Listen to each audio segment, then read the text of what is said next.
Vigorous Steve. He did that with Derek, More Plus More Dates. He did that with Chase Arns. He did that with Paul Barnett. He did that with Jordan Peters. He did that with me. I mean, what the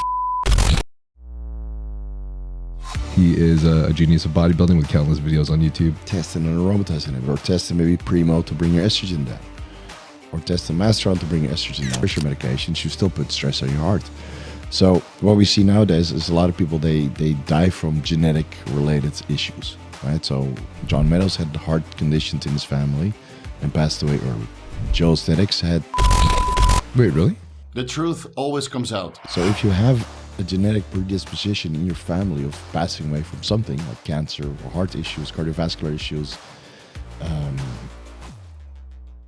I'm not sure if you remember, but on our podcast, for example, it was just so hard to, it's just so hard to speak on online podcasts because there's that delay, and it just almost like messes with my flow. You can't look each other in the eyes because you're looking at the camera, but you're also looking at the camera, so you don't really have any real eye contact. Right? It sucks, dude. I know, but that's usually the only way to really meet with people because we're all living everywhere else, right? You know, exactly. So yeah, this especially when you guys are all the way over there in Thailand. Yeah, you gotta live somewhere. It's a great place.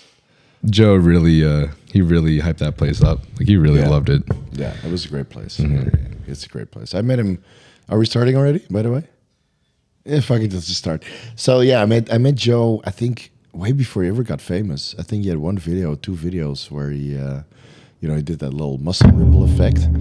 And, and then he slowly started getting more popular and more popular. And he loved Thailand. He came there on the same premise that I did. I wanted to leave Europe, sick of the bullshit there, sick of the taxes, sick of the crazy situation and the negativity. So we met each other early on, and we always talked about, how to live abroad and how to make money online. And he really took off after a while. It was great to see. That's awesome. Yeah. Do you remember like how big his audience was when you first met him? I think he had maybe 300,000 or 50. I can't remember. That's crazy. Yeah. That's crazy. I think he just had like one or two viral videos. Gotcha. And then he came to Thailand the first time. He was at the Muscle Factory, but he was kind of like low key, just training there. And then he went back to Germany, and then I think one or two videos went viral, and he had one sponsor, so he had a little bit of money coming in. And then they decided to move, and then somebody put us in touch because he needed to buy some supplements, which we usually get from the pharmacy. So somebody put us in touch, and he's like, "Oh, you're Steve, you're the go-to guy in Thailand, right? Show me where to shop." I said, "Yeah, sure, let's go." And then we went with another friend, Sebastian. We all went shopping and had some dinner and just talked about, living life and having fun. And then slowly but steadily, he became more popular, and he really took off. And yeah, but he always remained the same with me. I mean, we knew each other before we were ever famous. And it was very inspiring to see how far he got. Because, he really leveled up over the last couple of years. And that's why it's unfortunate what happened, because, man, the guy was only 30 years old and on top of the social media game. He was always on the algorithm and always checking the analytics, And I know you had a podcast with him not too long ago when he was in the U.S. And I'm happy he got to go to the U.S. because, when you live in Thailand, you really don't understand the gravity of what you're doing because you're away from everything. You're away from the Western world where all the other people live. And in Thailand, you could just be low-key about your business, and then nobody really knows you besides people in the gym. And then you come to the U.S., and it's like everybody knows bombardment. Yeah, it's crazy. So I'm very happy that he got to experience that, because before he passed, I was trying to push him, like, go to the U.S., go to Dubai, right? And eventually he went to Dubai, set up a business there to shuttle the revenue from all his affiliates and business associates through. And then he went to the U.S., and we were constantly in touch, like, messaging, like, how is it? And I think he didn't really understand what the U.S. was all about, because he's from Germany, so it's, a little bit of a cultural difference, and especially compared to Thailand. But I think it was good for him to go here or come here and just meet people and see how much of a positive influence he had. Because, when you live in Thailand, you don't really know. So that's why I try to come to the Olympia now every year, just to meet the people that support you, because that's the majority of the people are in the Western world. And especially at the Olympia, everybody kind of goes there. So it's good to see. And my sincere apologies that my voice is terribly raspy. I've been talking at the Olympia for 4 days straight. Yeah, Steve, what the fuck? Yeah. Yeah, smoking a lot of weed since I came. No. I'm the only podcast that you should be on. Yeah, my apologies. Yeah, you were the first one to give me a break also, yeah. So yeah, I went on a lot of podcasts, and then yesterday I went to Mark Bell and we talked for like a couple of hours, and then my voice got worse and worse and worse. So we're gonna have to. Your editor, I hope he's up for the task to make me sound sexy again. No, the raspy voice is sexy. Yeah, it's like very a sexy. James Bond vibe. Yeah, very Barry White, right? Yeah, exactly. Yeah, so it's good to be, man. Thanks for having me. Again. Yeah, of course. Yeah, it's way better in real life. Speaking of that, let's do the intro real quick. But can you bring your mic a little bit up to your face? Sure. Okay. So, anyways, homies, we're back with the GOAT, the legend himself, and Jesus Christ, dude, aren't you on TRT right now? I'm on nothing. I'm on nothing. Oh wait, are you on just ACG and ACG and FSH? Yeah, that's crazy. I'm trying to get my wife pregnant off camera right here. Off camera. Off camera right there. Managing the third camera. So yeah, just FSH and ACG. Damn, dude. I had a little stint with IGF-1 though. I'm gonna be honest. No, that's okay. Yeah, it's okay. I mean, it's not really going to show that much in those biceps. Those Natty natty biceps. half natty biceps. Yeah. But Steve, I think he needs a little intro, especially if you're listening to this podcast regularly. But if you don't know who he is a genius of bodybuilding with countless videos on YouTube, and was a co-host of the Bio Bros podcast with More Plates, with Derek and Leo in Longevity, and was also the coach of the Liver King prior to Derek's video. Yeah. At one point. Well, three weeks. Then I had to let him go. Yeah, it's too much bullshit. But one thing I just want to say before starting off this podcast, I just want to start it off by saying that the idea of ideating about steroids for a full show, I believe, isn't appealing because it discounts a lot of the hard work, which is really the backbone of the sport, as a lot of the competitive pro athletes know. And this spreads a message that a chemical solution is all you need for results. But both of those are very antithetical to society's understanding of the sport. And while there will always be some that disagree and claim that PEDs is all you need, I'd like to deliver an honest message of what is truly required in achieving the greatness that we're striving for in this sport. So, along with the dangers associated with this hardcore route. So I received this comment from on one of the podcasts, one of the earlier podcasts, from a user named Night Scarens, and I like the comment, so I'm just going to state it. But basically, he said, just as a rock climber, the athletes in this sport and bodybuilding and undergoing PEDs are undergoing a path in which they are willing to put their life on the line for their passion. Just the danger between the two sports is different. I think if you go absolutely ham, recklessly, it's like rock climbing without a safety rope. But we do have safety ropes in bodybuilding. So rock climbing by itself is dangerous. That's why you have free climbing, right? What they do next to the ocean. Then your safety rope is basically the ocean. As long as you don't fall from too high, you should be okay when you fall down. So with bodybuilding, we have blood work, right? It's a safety mechanism. We have organ imaging as a safety mechanism. We have using your fucking mind and brain and doing your research as a safety mechanism. Now, not everybody has this opportunity because a lot of guys just go into the steroid use haphazardly, and they hurt themselves. But you don't have to hurt yourself because the knowledge is out there on my channel, on many other steroid educators' YouTube channel. So I don't think there's an excuse anymore not to get educated, but people choose not to. And that's where the deaths are coming from, or the health ramifications are coming from. Mm-hmm. And don't get me wrong, I made plenty of mistakes myself in the past because I was not as educated as I am now, because I didn't have a guy like me on YouTube talking about the stuff publicly, what to do. So I had to figure it out the hard way, by getting my hands dirty and making plenty of mistakes along the way. But nowadays, with channels like mine and you being transparent about what you're doing and having all these guys on being transparent, I mean, this is called the Trensparent podcast.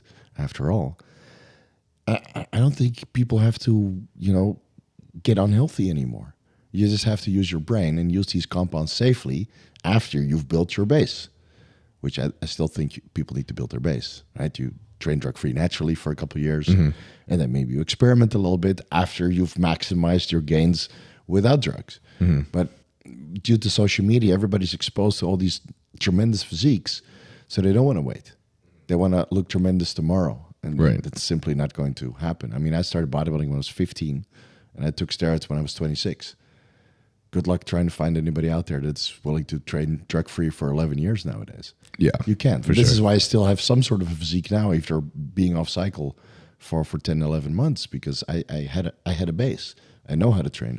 I know how to diet. I know how to supplement. And even if you take the steroids away, the physique is just still there, but it shrinks. You know, I'm not as big and muscular as I used to be, which is fine. Yeah. I'm more than just a bodybuilder. So just playing devil's advocate for the sake of the audience, what would you have to say for, and I hate to bring them up, but I feel like it's just the best example, but what would you have to say for people like John Meadows and others who we understand likely had a good amount of knowledge about what they were doing? So with John Meadows, for example, right? He's very knowledgeable about what he did, and he still passed away. Mm-hmm. But he was older than when his dad passed away, and other family members passed away. Now, what if he be even older than his parents passing away from a similar heart condition as he did? If he didn't take steroids, I'm 100% convinced. If he never touched steroids, he would have still been alive. Then again, his knowledge was acquired by being a bodybuilder that took steroids and coached hundreds of athletes, right, along the way, and had his membership site, the Mountain Dog Diet website.com. And so I think he gained more knowledge in the meantime by being a bodybuilder, taking steroids, and helping people along the way. So it's like an if, right? If then else thought experiment. Like, would he have been healthier and more alive if he didn't become a bodybuilder? Maybe. I guess we never know. But did the steroids lead to an early demise? It's very likely, because you put a lot of stress on your heart. Even if you take blood pressure medications, you still put stress on your heart. So what we see nowadays is a lot of people, they die from genetic related issues, right? So John Meadows had heart conditions in his family and passed away early. Joe Aesthetics had aneurysm history in his family, passed away early. So if you have a genetic predisposition in your family of passing away from something like cancer or heart issues, cardiovascular issues, anything that could be related to an early demise, you have to be extra careful. And that means also really making sure that you educate yourself on the subject, or be smart enough to never even take anything at all. Like a good friend of mine, Dave McConey, has also got a podcast, Brain and Gains podcast. He's natural and will stay natural, because he did an MRI or a CT scan on his heart a couple of years back, and he saw that his heart was compromised. I can't exactly remember what the problem was. Mm-hmm. Maybe one of the atriums didn't close correctly, or there was something with the valves. And he's like, you know what? If I take steroids, which are causing left ventricular hypertrophy or heart enlargement in general, I'm putting myself more at risk than the risk I already have being natural. So I'm not going to take that chance. So he was smart. He quit while he was ahead. And he never got started. And he's a great natural bodybuilder. I mean, he's doing very well health-wise. But he knows that if I go this route, I'm probably going to kill myself, by taking these steroids. So he decided not to do it. Now, how many people do organ imaging before their first cycle or look into their genetic makeup? I didn't. Did you? Actually, that's something I've been trying to look into. Yeah.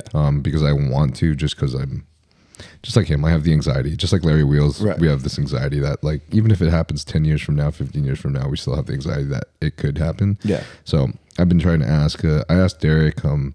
I asked my doctor. Derek's like, you would probably be too young to like see any difference. And then my doctor's like, no, you don't need it yet. You're too young. And I just kind of want to get it done anyways.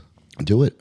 But I mean, we're all financially secure, right? We're working online. We're influencers, so we make good money off the sport. And if you have the money, just reinvest it into your health, because you last longer, obviously. Mm-hmm. And maybe ask around in your family or do a genetic analysis to see if you're, a risk candidate for a particular issue or particular disease or particular cancer, so you can address that early on and then be preventative, right?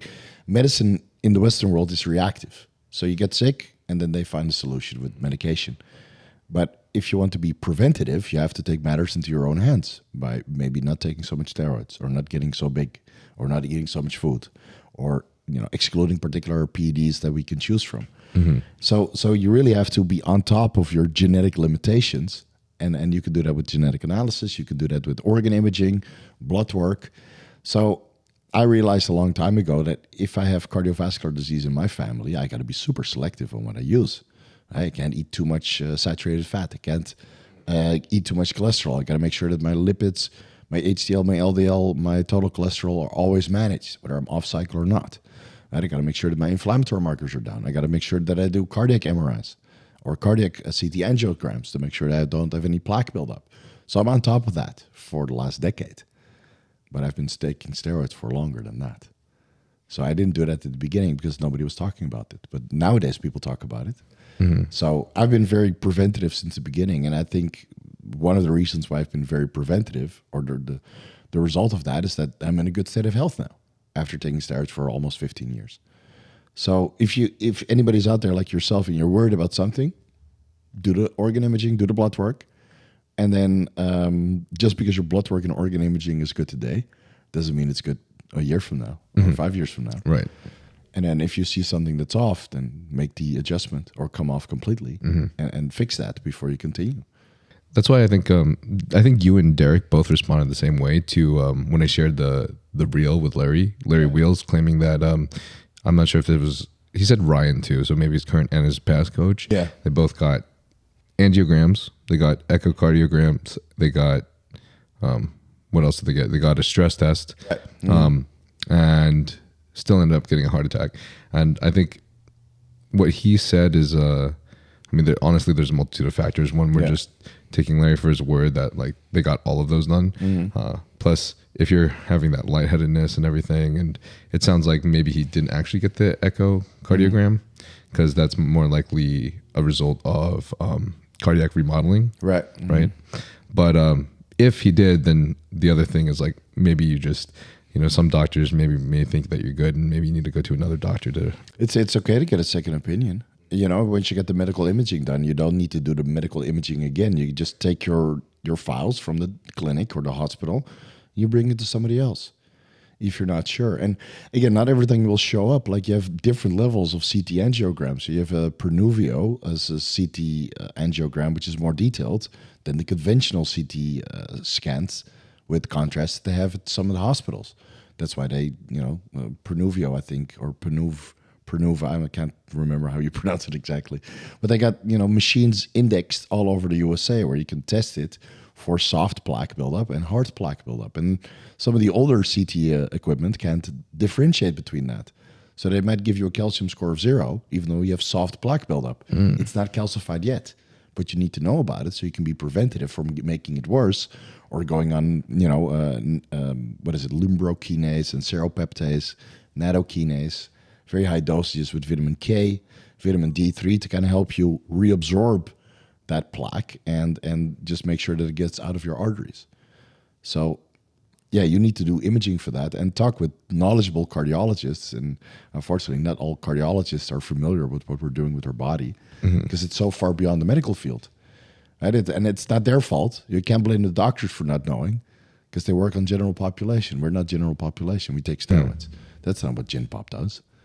Right? So by taking steroids actively and following this bodybuilding lifestyle, this fitness lifestyle, you have the medical field here, a little box, and we're here in a different box that they're not specialized in. So how many doctors can we actually go to that understand what we're doing with our body? Not many. And this is what a lot of people are making mistakes. They say doctors don't know anything. No, they know a lot, but they don't know bodybuilders taking steroids. That's why, we're all kind of guessing. Right. To be honest, So you got to basically take health in your own hands. And if you're worried, just do all the imaging and still keep in mind that even if everything is green, everything looks good, it looks good maybe now, or maybe you haven't tested it in depth enough to find something off. But then again, Gin Pop also dies from the weirdest shit. And they probably not have a cool life like we do. Enjoying our lifting career and making money online, living wherever you want. So you have to compare yourself always to Gin Pop. And I went to Disney World. I talked about this in the gym earlier.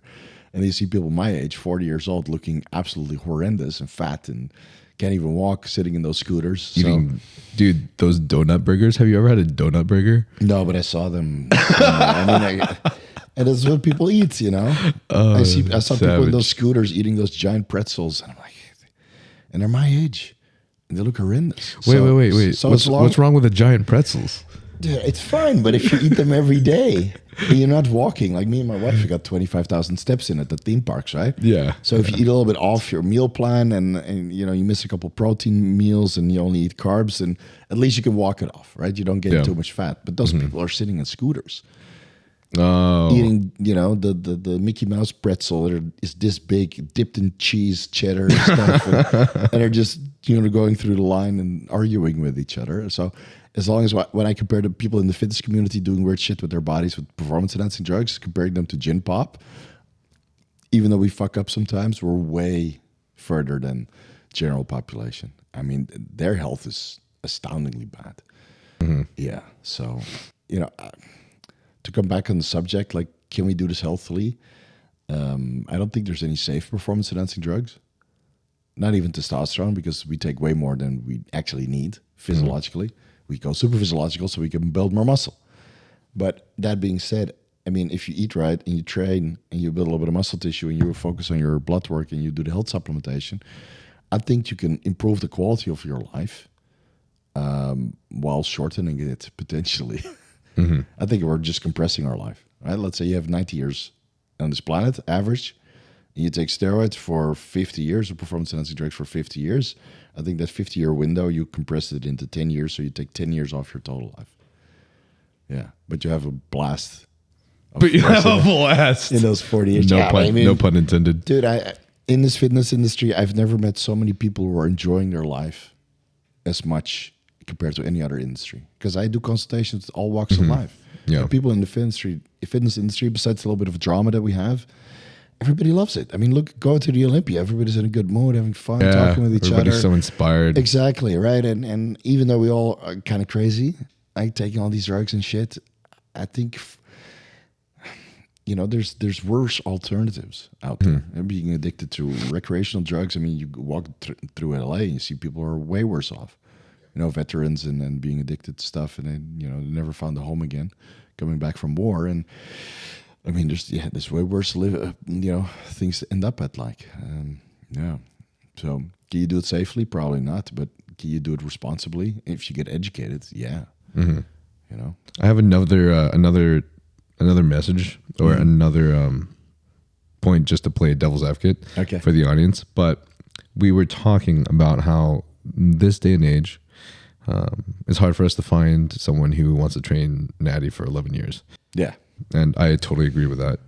So I'm wondering what your thoughts are to Larry Wheel's claim that if you want to make it big and competitive bodybuilding at a young age, sometimes you do just have to start young.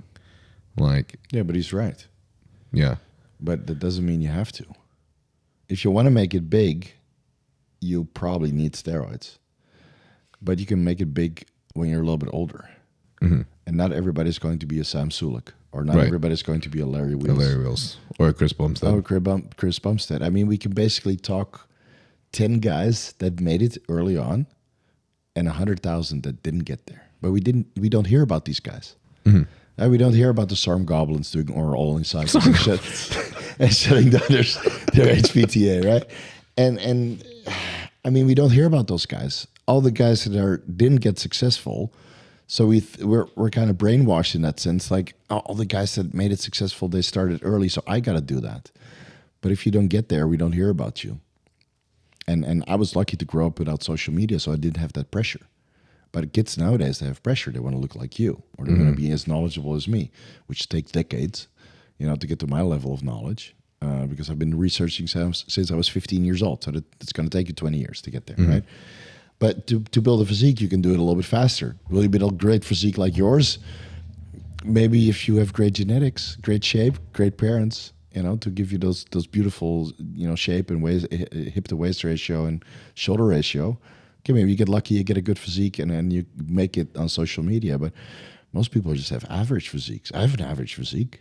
I mean, I can get a little bit more muscular, but would I be killing it on the competitive stage? No, I did. No way. So you got to be realistic with yourself and play on your strengths. But if you really want to be a big jacked guy, then yeah, you're going to have to start taking steroids early. I do still think you have one of the craziest backs I've seen, though. Yeah, the back is good, but the legs, I never wanted to compete. I realized early enough that I from a competitive aspect, I never had really had a competitive physique, and I could be competitive at one point in time, but I would have to dedicate my life entirely as an athlete, and then you miss out on so many other things. Because most of the athletes that I know, they don't have the knowledge because they're just too busy being an athlete, and they miss out on traveling, they miss out on other business opportunities because they're so involved, and their health declines because if they don't have great genetics, you have to compensate with drugs and hard work. And that takes away from so many things, you know? So, I mean, you really have to be selective on where you're going to go. But when you're young, you really don't know. I didn't know what I was going to be. I thought I was going to be a business consultant. And then, you know, the economic crisis happened. And social media came up. So I became something else. That's never too late to change. But I think when you're young, you just got to understand that if you start early, it might not mean that you're going to make it. But the only real way of finding that out is by getting your hands dirty. So if you're going to go that route, hire a fucking coach, please. Because it doesn't matter how much research you do at 18 or 21 years old or 23 years old, you don't have enough time in your belt to do all the research that's required. You don't understand the intricate nuances between blood work markers and how all these drugs interact. Because the drug interactions between steroids and ancillaries poorly understood. Not to mention all the pressure and decision fatigue that comes from also having a lack of knowledge. Yeah. Just trying to decide on what to do, but you're not sure because you don't have the experience under your belt to see multiple clients. Yeah, they're all over the place. Right? They're all, maybe it's this. Okay, I'm going to make a change. And then that change affects something else.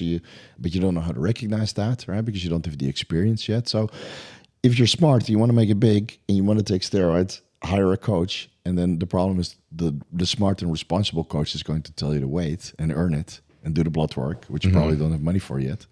So this puts kids in a very precarious decision because they really want to be a social media influencer and make it big, but they don't have the knowledge or the financial means or just simply the determination to really make it.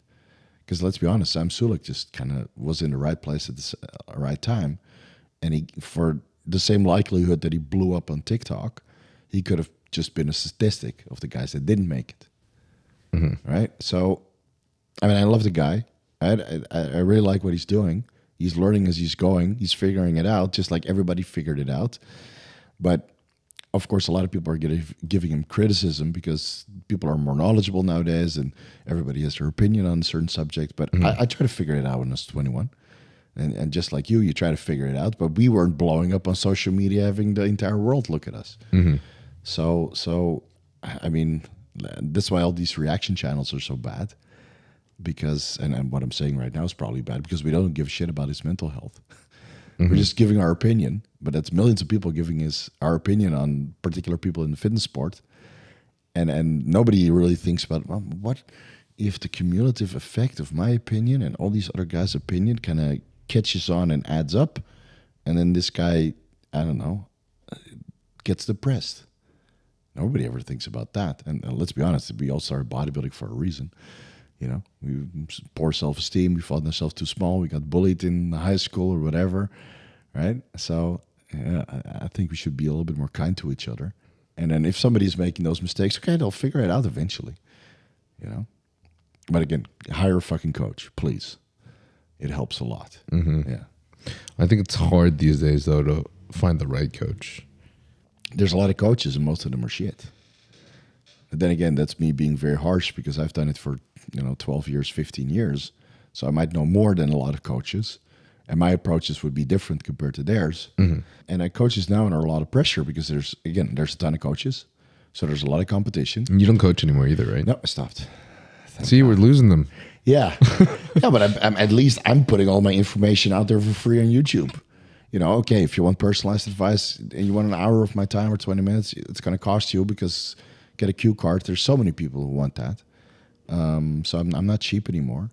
But I made a conscious effort just to give everything away for free after I had a conversation with Stan Efferding years ago. He's like, just put it out on YouTube for free. It will pay off. And he was right. So I have hundreds of videos on YouTube just addressing every possible steroid-related or performance-enhancing drug-related problem. And now I'm at a point where I go to the Olympia and people say, you know what? Every time I have an issue, I know you have a video about it. So they go to my channel. That's awesome. They just search it and like, yeah, you know what? Steve has a video about this problem. So again, that's why I always tell people, listen, there's no excuse not to get educated because I have basically every problem covered on my YouTube channel. So all I have to do is use the search function.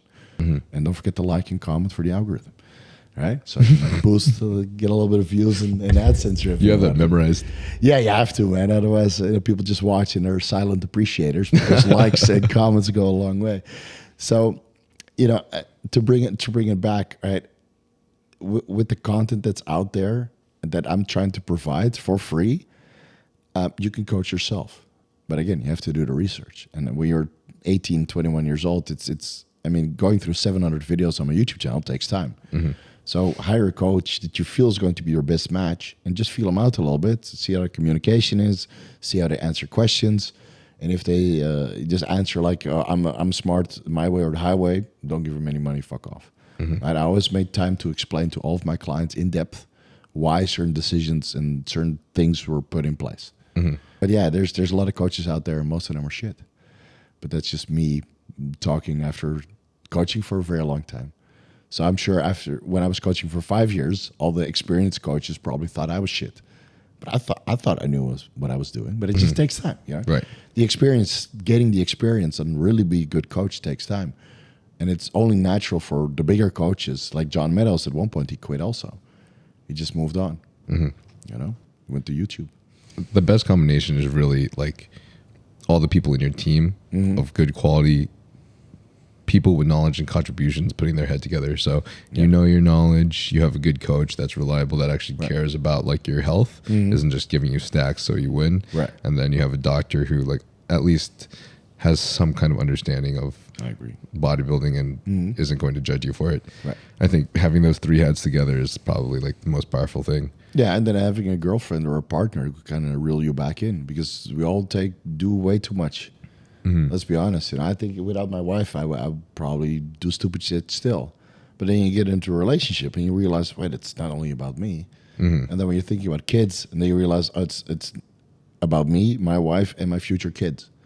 Right? So you can't be dumb anymore. Right. That's why sometimes when I see these guys die when they're, the husband and the father, that kind of pisses me off because they know, or I know that they should have dialed it back at that point. You can't blast your socks off when you're responsible for other human beings, Right.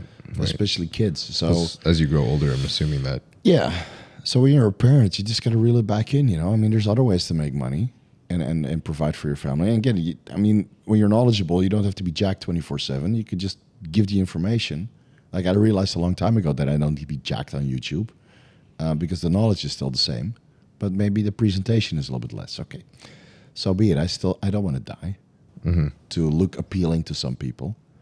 Right? It's not big. He doesn't know what he's talking about. I mean, in all honesty, I feel like you right now and even Derek technically look more appealing. We look better. No, I'll be honest. I'll be honest. Like his big ass Death Star delts were pretty sick, but it was a little more off-putting when they were just fucking covering the entire screen as he was talking about science. Yeah. It's like nowadays, it's like it feels more like there's a professor, like a nice professor talking to you, and I can still rather than a fucking giant fucking bro that has bigger delts than you. Dude, when I go back to my Trust old me, videos, bro. You're right. But when I go back to my old videos and I realize how big I was, like 255, 260 pounds, and breathing heavy, and just looking fucking bloated, and I'm like, I can't believe that people actually followed me back then. But I was a hardcore bodybuilding channel, and now I kind of diversified a little bit into TRT, general health, anti-aging. And I think that's a better approach and just show people like, listen, you can be a jacked bodybuilder and just kind of bring it down, go back to normal size, live a healthy life, look young again or younger than you looked, when you were on cycle with your face this big and still, be a part of the fitness community. Because a lot of people lose their identity, right? When they come off cycle, they don't know who they are because they've been jacked all their life. I've actually always been curious about how the shredded fitness influencers continue to keep that up. You know what I mean? Because you also have a cosmetic effect of the cycle that you're running. And your cosmetic effect goes out. Like say you're running primo, I'm assuming your cosmetic effect for somebody would be peaking around 12 to 16 weeks, right? So I'm like, how do they just keep that going?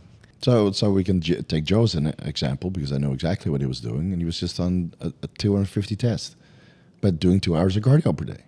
Damn. And doing intermittent fasting, and then every time he would go out to dinner, he would do 2 hours of cardio after that. Like, what are you doing? I said, dude, I love going out to dinner and meeting people and having a good time, but I need to stay in shape for Instagram. So that's why sometimes he was a little bit moody or a little bit tired, because he would just do hours of cardio just to stay lean and shredded for Instagram. And That's crazy. He couldn't take any of the fat burners because he was, having those muscle spasms and cramps. So those just made it worse.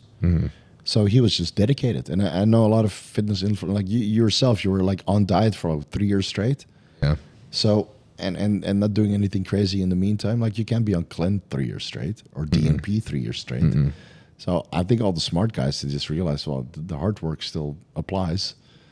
Caloric restriction, cardio, and training as hard as you can with the limited amount of cardio or calories that you have. So, but some guys don't do that. They're on fat burners year round, and they're on, that's why. That's why some of these guys, they tear all their muscles. So hard on your heart. Yeah, exactly.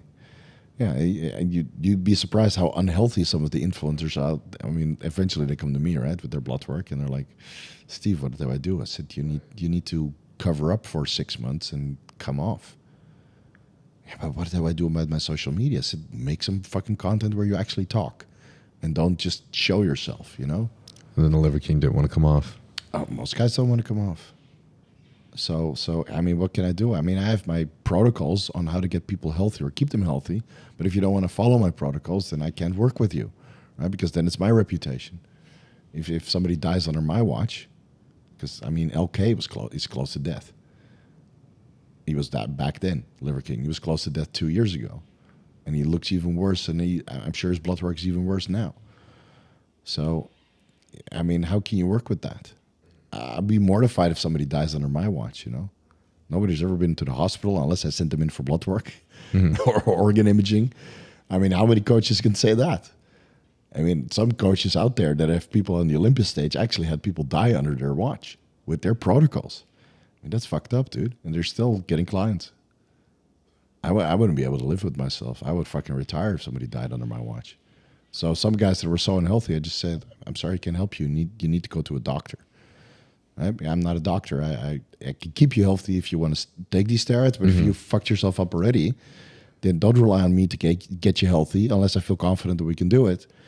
But go to an actual doctor and just come off, please. Right. I think a lot of guys are just scared about being judged by the doctors and stuff. And it's true because there's a lot that do, unfortunately. It took me, I only finally found the doctor I'm with today. Yeah. I only finally found a good doctor for what I'm doing in bodybuilding. Like when I moved here, just coincidentally, like 4 or 5 months ago, maybe. Oh, really? Yeah. The whole time before that, never had like a reliable doctor I could go to and talk to. Yeah. It's very frustrating for people like us because again, we're so far from the medical field that we don't have so many guys to rely on. But now on YouTube, there's a lot of knowledgeable guys. Right? The clinic you're working with, the clinic I'm working with, they all have fantastic patient care coordinators and doctors who understand what we're doing. And then online, there's a couple doctors out there as well that just making sure that we stay healthy because they take TRT and steroids themselves.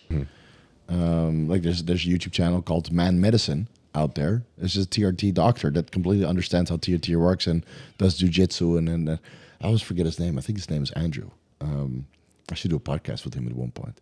So he's very knowledgeable about the subject and just understand that some doctors are not really up to speed with the latest developments. So he tries to educate on YouTube, and he makes like deep dives for like 30 minutes, 40 minutes, 1 hour long. Again, it's long. TikTok crowd can't take that. But the people who are interested in that kind of knowledge, they can sit there for an hour and just absorb the knowledge. Yeah. That's what I do. I sit down there and I might do some dishes and vacuum cleaning in the meantime. But I make sure that I get it through and through in a 1 hour sitting. Yeah. Because you have to educate yourself. And I'm not going to claim that I know everything. There's always more to learn, especially from a doctor that understands what we're doing. So yeah, it's difficult, but they're out there. You just have to look for them. Yeah. I think that's why I started a podcast is, in all honesty, I don't know if I could tell you the last book I read, but yeah, I could reference hours and hours and hours of multiple podcasts if you needed. I agree. I met with a lot of smart people in our industry having open discussions like this, and it's way faster and easier to learn because you feel like you're a part of the conversation. And with books, I mean, let's be honest, it's kind of like cars. By the time the car rolls out of the parking lot, it's outdated. And it's the same with books. By the time they hit the shelf and you bought them, the knowledge is a year old because it takes time to publish. So that's why the internet's so great, because, I mean, tirzepatide, the GLP-1 plus GIP medication, just got approved on November 8th. So that's a couple days ago. And I already know about it. Whereas normally you would have to wait for tirzepatide to hit the shelves or the compounding pharmacies. And then you're like, oh, it's finally available. But now with the internet, you know within a day. You made the Mr. Olympia results used to be in the magazines 4 months later. You would have to call Cold's Gym. Like, who won? Did Lee Haney won? No way. Did Frank Zane won? Right? That's how you would get your information. So the internet has everything. And again, if you find yourself in the internet researching, you can literally know everything. Right? Learning about how to set up podcasts or how to use steroids safely. Right. Yeah. So it's I think the internet is great. Why is it that some athletes get puffy cheeks during prep? It's just the running thing. Just water retention. So it depends on what you use and what you eat. So if you use a lot of aromatizing compounds like testosterone, androlone, dianabol, then of course you have high estrogen, and estrogen can potentiate water retention. And you combine that with high carbs and carb intake, which potentiate water retention, and then growth hormone and insulin. But like even when they're like about to step on stage and they have puffier cheeks. Yeah, so that's just genetics. Like Regan, I love you, but your cheeks are just too big. You know, cheeks are too big, and Kai Green had the same thing. But it's just genetics. I mean, they have shredded glutes. They have chiseled abs. They're lean everywhere. But then they like jump off PEDs, and then their cheeks just shrink. Like they become hollow. Maybe they have a lot of androgen receptors in their cheeks. I don't know. Yeah, it's just weird. Like and the same for me. Chubby like when I'm on cycle, I have like huge face. Then when I come off, my face gets chiseled, and especially when I'm lean, I've just like sunken in lines. You know. Which I do like that look. Like, which is why, exactly. I prefer to run less stuff because my face looks better. Yeah, honestly. Yeah, but it's called bodybuilding. It's from the neck down. That's the problem with us, right? As soon as your physique looks good from the neck down, your face looks horrendous. Yeah, that was very off-putting for me.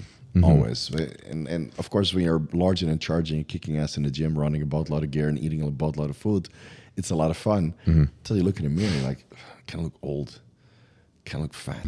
I don't want to call them out, but like for example, Ryan Terry, like this year his cheeks looked a little bit bigger. And I remember these pictures where Chris Bumstead's cheeks were consistently bigger. He consistently had those chubby cheeks on stage, except for like 1 year. I don't know if it was last year or the year before, but his cheeks were like sunken in again. And I was just curious, like I wonder why. So that is. I mean, the longer you diet, the more the fat is going to go away from everywhere, right? So I would always say that if you still have fat cheeks, you will still have a little bit more fat to lose. And really? And with Kai Green and Regan Grimes, they could always be a little bit more dialed in. You know, so I mean, let's be honest, they were in good condition, but are they in like crazy condition like Roman Fritz? No, not really. You know, that takes time. So I think you really got to suck down before you have those chiseled cheeks again. But when you're on steroids, you know, it could mean that you just have a fat face, lean body. Yeah, that's a fat face, lean body. It's just a term that we use for people who are not in shape yet. And it just takes time to diet harder, but it's also compound selection. Right. And as soon as you... That's what I'm like suspecting is maybe it is like, you know, androgen receptors in your face plus compound selection or something. Yeah. And of course you have to be full on stage. So if you keep running the growth hormone all the way to the end, right, and you maybe use a little bit of Anadrol to fill out your muscle, then your face is going to be fuller as well. I mean, your face is full with muscles. I mean, I don't know how many there are in your face, but there's a lot of them to, you know, make us articulate and express stuff and raise our eyebrows. And you can put Botox in it to not look old. But, you know, it just depends on what you're taking. And then when you come off and people look 10 times younger, right? So that's why I think it's okay to come off sometimes and just let nature run its course. And if your testosterone levels are low, okay, then at least you learned how to appreciate what it feels like to be on cycle again. Because, I mean, I was blasting and cruising for 10 years, but I would occasionally take one of the cruises off and just let everything crash and just see how I feel and, you know, look young again, take some pictures for, you know, the driver's license and the passport. And then you go and cycle again in your face like fucking, you know. Perfect timing. Bulldog, yeah. Good stuff, man. So with higher testosterone levels, will correlate to like more side forehead muscles, whatever those are called. Yeah. And then like prominent frontal brow protrusion and receding hairline and stuff from increasing DHT. But have you noticed that there's anything in particular maybe that some athletes do to avoid those like cosmetic androgenic side effects? So a lot of guys in classic physique and men's physique, they don't run a lot of tests. They just rely on the DHT derivatives. That's why some of them are going bald. And then, of course, you can use, topical anti-androgens or 5-alpha-reductase inhibitors, right? Or things that promote blood flow. So you have ketoconazole and minoxidil and RU 58841. Yeah, I always forget that number. So you can use all of those topically to kind of prevent the hair loss going on to a certain extent. But you would thin over time eventually, even if you use those. So that's why, competitors that use a boatload of DHTs or 19 NORs eventually go bald. And the testosterone, the trenbolone, I think they're more pronounced when it comes to the facial changes. And with DHT derivatives, I feel you don't see that as much. So that's why you see with open bodybuilders, you see more of the facial changes compared to classic physique or men's physique, because they tend to not run tren and testosterone as high, even though that's not the case for all of them, because I see the blood work, and some guys are still on 700 milligrams of tren year round. Whoa. Yeah. Like crazy, man. Yeah, because they want to stay in shape for social media. They want to look freaky year round. That much tren year round. That's like, I feel like that's just an absolute recipe for disaster. You're just asking. It is. Why do you think sometimes these guys just disappear? Right? Or they have a muscle tear and then they disappear, or they fake an injury and they disappear because they're so unhealthy. So I tell these guys that they send me the blood work and it's horrendous. And they do the organ imaging and their kidneys are not good anymore. They're chronically inflamed. They got some necrotic tissue, like black spots, literally, on the ultrasound. And then you're like, dude, you gotta quit. You gotta. So how do I do it? So we'll fake an injury then. Say that you tore your bicep, and then everybody understands that you need to come off and hide away. So you made a miraculous recovery because the bicep was never torn. The kidneys were fucked. Damn. Yeah. And mentally they can't deal with the truth. They don't want to put it out there that they fucked their kidneys from drug abuse. Okay. So they have to, especially if they're like not open about it. You mean like PED use? Exactly. Yeah. Okay. So they'd rather fake an injury than say that. Listen, I took training around for 3 years straight to be competitive and look good on social media. So we're gonna go with the second best option. Yeah, that's very unfortunate. But I'd rather have them do that than continue and stay shredded, and then blow out their kidneys, and then they really turn into nothing and they're on dialysis. So yeah, I see a lot of this shit going on. That's why I didn't want to coach anymore, because it's just nonstop. And it doesn't matter how much information I put out on YouTube. I think the generation that's out there now, it's just too late for them. It's a new generation, the kids that are coming up now, that you can educate early on. Listen, don't do this, don't do that. Right. Stay on top of everything, treat it like a job, and then maybe you get through to some of them, which, I mean, plenty of these guys at Mr. Olympia, the young guys that thought they were ready, watched my YouTube channel and then realized they weren't ready.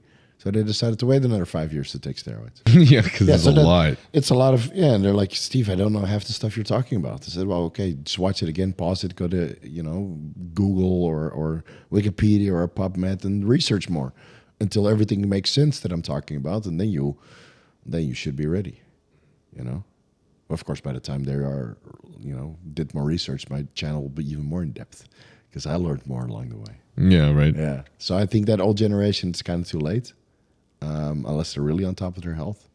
But the new generation, they can make better decisions for sure.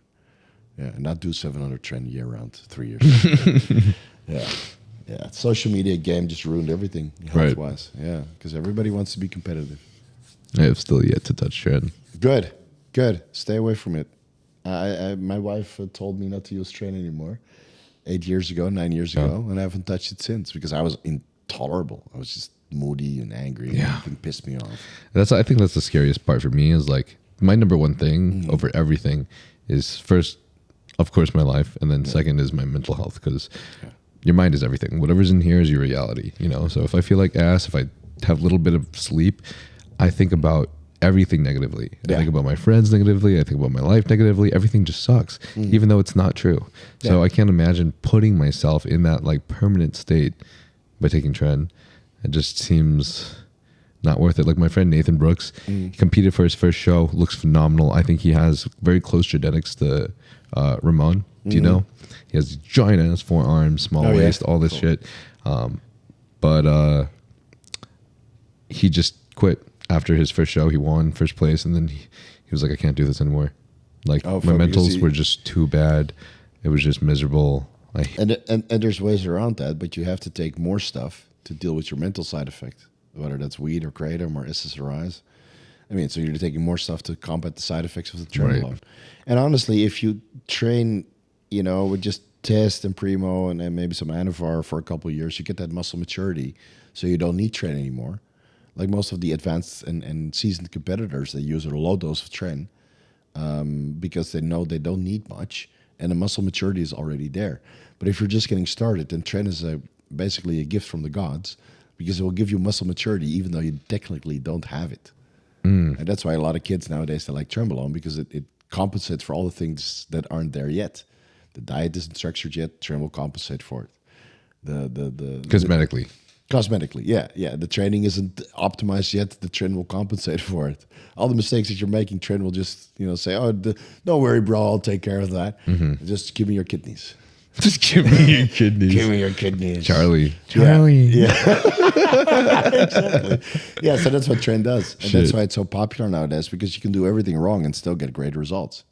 And of course, if you do everything right, then you only need maybe 50 to 150 milligrams of tren per week.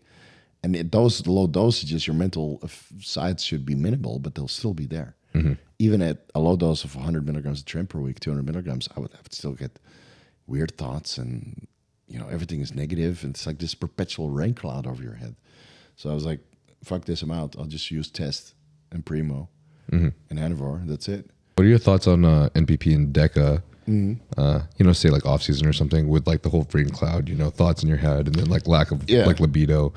What are your thoughts on it? So some people get that from Deca, like nandrolone decanoate particularly seems to cause depression in some people. And whether that's, with daily injections or twice per week injections, it's just people just don't feel good on it. Right. And I always tell people, if you don't feel good, just don't take it, because there's so many alternatives. And it's the same with rec drugs. If you don't feel good on recreational drugs XYZ, people are smart enough, like, I smoked weed once and I didn't feel good, so they stop. But then with nandrolone, they're like, I have to take it because I need to be jacked. No, you don't. No, you don't. You can take something else, or take care of your joint health through other methods. Right? Take a little bit of collagen supplements and some boswellia extract and some curcumin C3 complex to lower the inflammation. There's always alternatives. So nandrolone, I think, has its place if you're really training super heavy, and then 50 to 200 milligrams per week is more than enough. Or if you're a testosterone non-responder, right, you might do nandrolone only, even though that comes with its own set of issues like low testosterone, low estrogen. Yeah, I remember us talking about this last podcast. Yeah, and there's plenty of guys that get great results from nandrolone only. I think it's worthy of an experiment for everybody to try. And then maybe some people realize that, okay, nandrolone only was fun. I did it twice, but I like test more because I respond well to test. Yep. And both you and me. Yeah, I love test. It's bioidentical, man. It's I went up to 2,500 milligrams test. And you're honest about your dosages. People think you're crazy. You ran how much test? 2.5 grams. That's it. 2.5 grams of test and an aromatase inhibitor. And I had a phenomenal time. And my blood work was the best it's ever been. Really? On the cycle. Yeah, my lipids were perfect. That's crazy. Yeah, my HDL was 50. Were you taking other medications like ezetimibe at the same time? No. I didn't know about that at the time. What? So I took citrus bergamot and fish oil with each meal. So citrus bergamot 500 milligrams morning in the evening again. So that's 1,000 milligrams citrus bergamot per day. And then about 800 milligrams of fish oil. So that's like the pharmaceutical grade where you have high DHA and EPA, very high omega-3 content. So that's about 3,000 milligrams EPA, DHA per day. Besides the fish and the walnuts or whatever else you get omega-3s from. So I would do that with every meal, and my HDL was 50 and my LDL was like 110. Whoa. That's mind-blowing to me. Exactly. And my SHBG was still good, and my neurosteroids were still good. How much cardio were you doing a day? About 30 minutes. 30 minutes? 30 minutes in the morning, one meal, go to the gym, train for 2 hours. I mean, I literally felt like a god, so you got to train. Right? And then I had 3 more meals. I went to the gym again for an hour and did that 5 times a week. But cardio every single day. Yeah, cardio every single day. I've been doing that since I was, 27 years old. Cardio every day. Do you think you might be genetically gifted in terms of like HDL LDL ratio? Oh, no. You put Winstrol in my stack and my HDL is 4 and my LDL is 170. Without ezetimibe. Yeah, my HDL just destroyed. Yeah, so it depends on what I take. So that's interesting. That's why I tell most guys, like, listen, if you're not going to compete, if you just want to be jacked and be a little bit bigger, just take test. Test an aromatase inhibitor, or test maybe Primo to bring your estrogen down, or test the Masteron to bring your estrogen down a little bit. Right? That's comparable to what you're doing. We love the test in Primo. Exactly. Yeah. So I mean, it's a good combination. You don't need an aromatase inhibitor, and I don't believe that aromatase inhibitors are the devil at all. Like, a lot of guys are against aromatase inhibitors because they don't understand how to interpret scientific evidence. They go through aromatase inhibitors, they look into scientific evidence and look at all these side effects. Yeah, those side effects are the same as low estrogen. So if you overdo the aromatase inhibitors, you bring your estrogen down, you get the exact same side effects as postmenopausal women who have no estrogen. So you think the cholesterol side effects, like, they're not really prominent if you are still within estrogenic range? So if you use an aromatase inhibitor intelligently to bring your estrogen down to favorable ranges, let's say 30, 40, 50 picograms per milliliter, right? Maybe 65 at the highest, and over that most people would experience gyno. So you keep it as high as you can tolerate for cardiovascular health, mental stability, insulin sensitivity. I mean, there's a boatload of benefits when it comes to estrogen. So you keep it in a favorable range compared to your testosterone. And guess what? None of this supposed side effects of aromatase inhibitors will play out, because all those side effects are related to low estrogen, not the aromatase inhibitor itself, with the exception with anastrozole, because anastrozole actually inhibits a couple steps of the neurosteroid cascade, including cholesterol metabolism. So if you take anastrozole, it also prevents the metabolism of cholesterol, and thus cholesterol levels go up. Okay. Yeah. So with aromasin, you don't see that. So if you want to use test and aromasin, you do your blood work and your estrogen levels are in range. And if you're prone to DHT side effects, you might have to control that also, because less test that converts into estrogen means that you have more tests to convert it to dihydrotestosterone. So you might have to manage that if you're prone to hair loss. So again, there's no free rides, but I'm of the firm opinion that if you want to be a part of this fitness industry, use test and an aromatase inhibitor and see how far that takes you. And then if you want to, or if you're making money off your physique, then you can look into something else. Gotcha. You're making money, I'm making money. We have the opportunity to use a little bit more to educate and to look a certain way to be competitive, because we're making money. But I think a lot of these guys that don't make any money off the sport running crazy dosages have no place doing it, because they're just detracting from their health. Unless you really love bodybuilding and use it for mental health. I mean, how many guys use bodybuilding for mental health? I did. I did too, years. yeah, I for did sure. For many years, yeah. So, I mean, that was my outlet. Yeah. And what the weird thing is? Like, a lot of guys, they go to the gym for mental health, right? They need to feel strong and deal with the mood and aggression. And they bundle it up and they go to the gym to let it out there. But that's positive reinforcement. So every time you're like, oh, I'm angry, I'm going to keep it and go to the gym and kick ass. But you keep doing that and it never goes away. I only realized this a couple of years ago. So when you stop training with aggression, you realize that the aggression wasn't there. You're just positively reinforcing that. And when you go to the gym and just let go and have fun and enjoy yourself, and if somebody interrupts your set and they want to talk, it's okay, because you can pick back up the pace a little bit later on, and then you feel so relaxed. It's so weird. Like, I trained with like this intense hate and this anger thoughts in the back of my head to lift this weight, and it was never needed. It was never needed. I thought I was doing therapy, but it was just enforcing it. It's so weird that you realize that when you get older. I do believe, though, there's like we have the ability to turn off and turn on. Yeah. Just like, honestly, a lot of things when it comes to like mental health in society, like being able to like have flow, like a monk, not always being rigid and with one opinion or one view. Right. But I do think like you know, when you go to the gym and finally you're hitting that last set, you're like, shit, this is hard. Yeah. Maybe it's a little nice to turn on that little, It is. the little anger It back is. there. Like think about that ex that cheated on you or something. Yeah, exactly. So I can still turn on to it if I want to, but I used to do that before every set.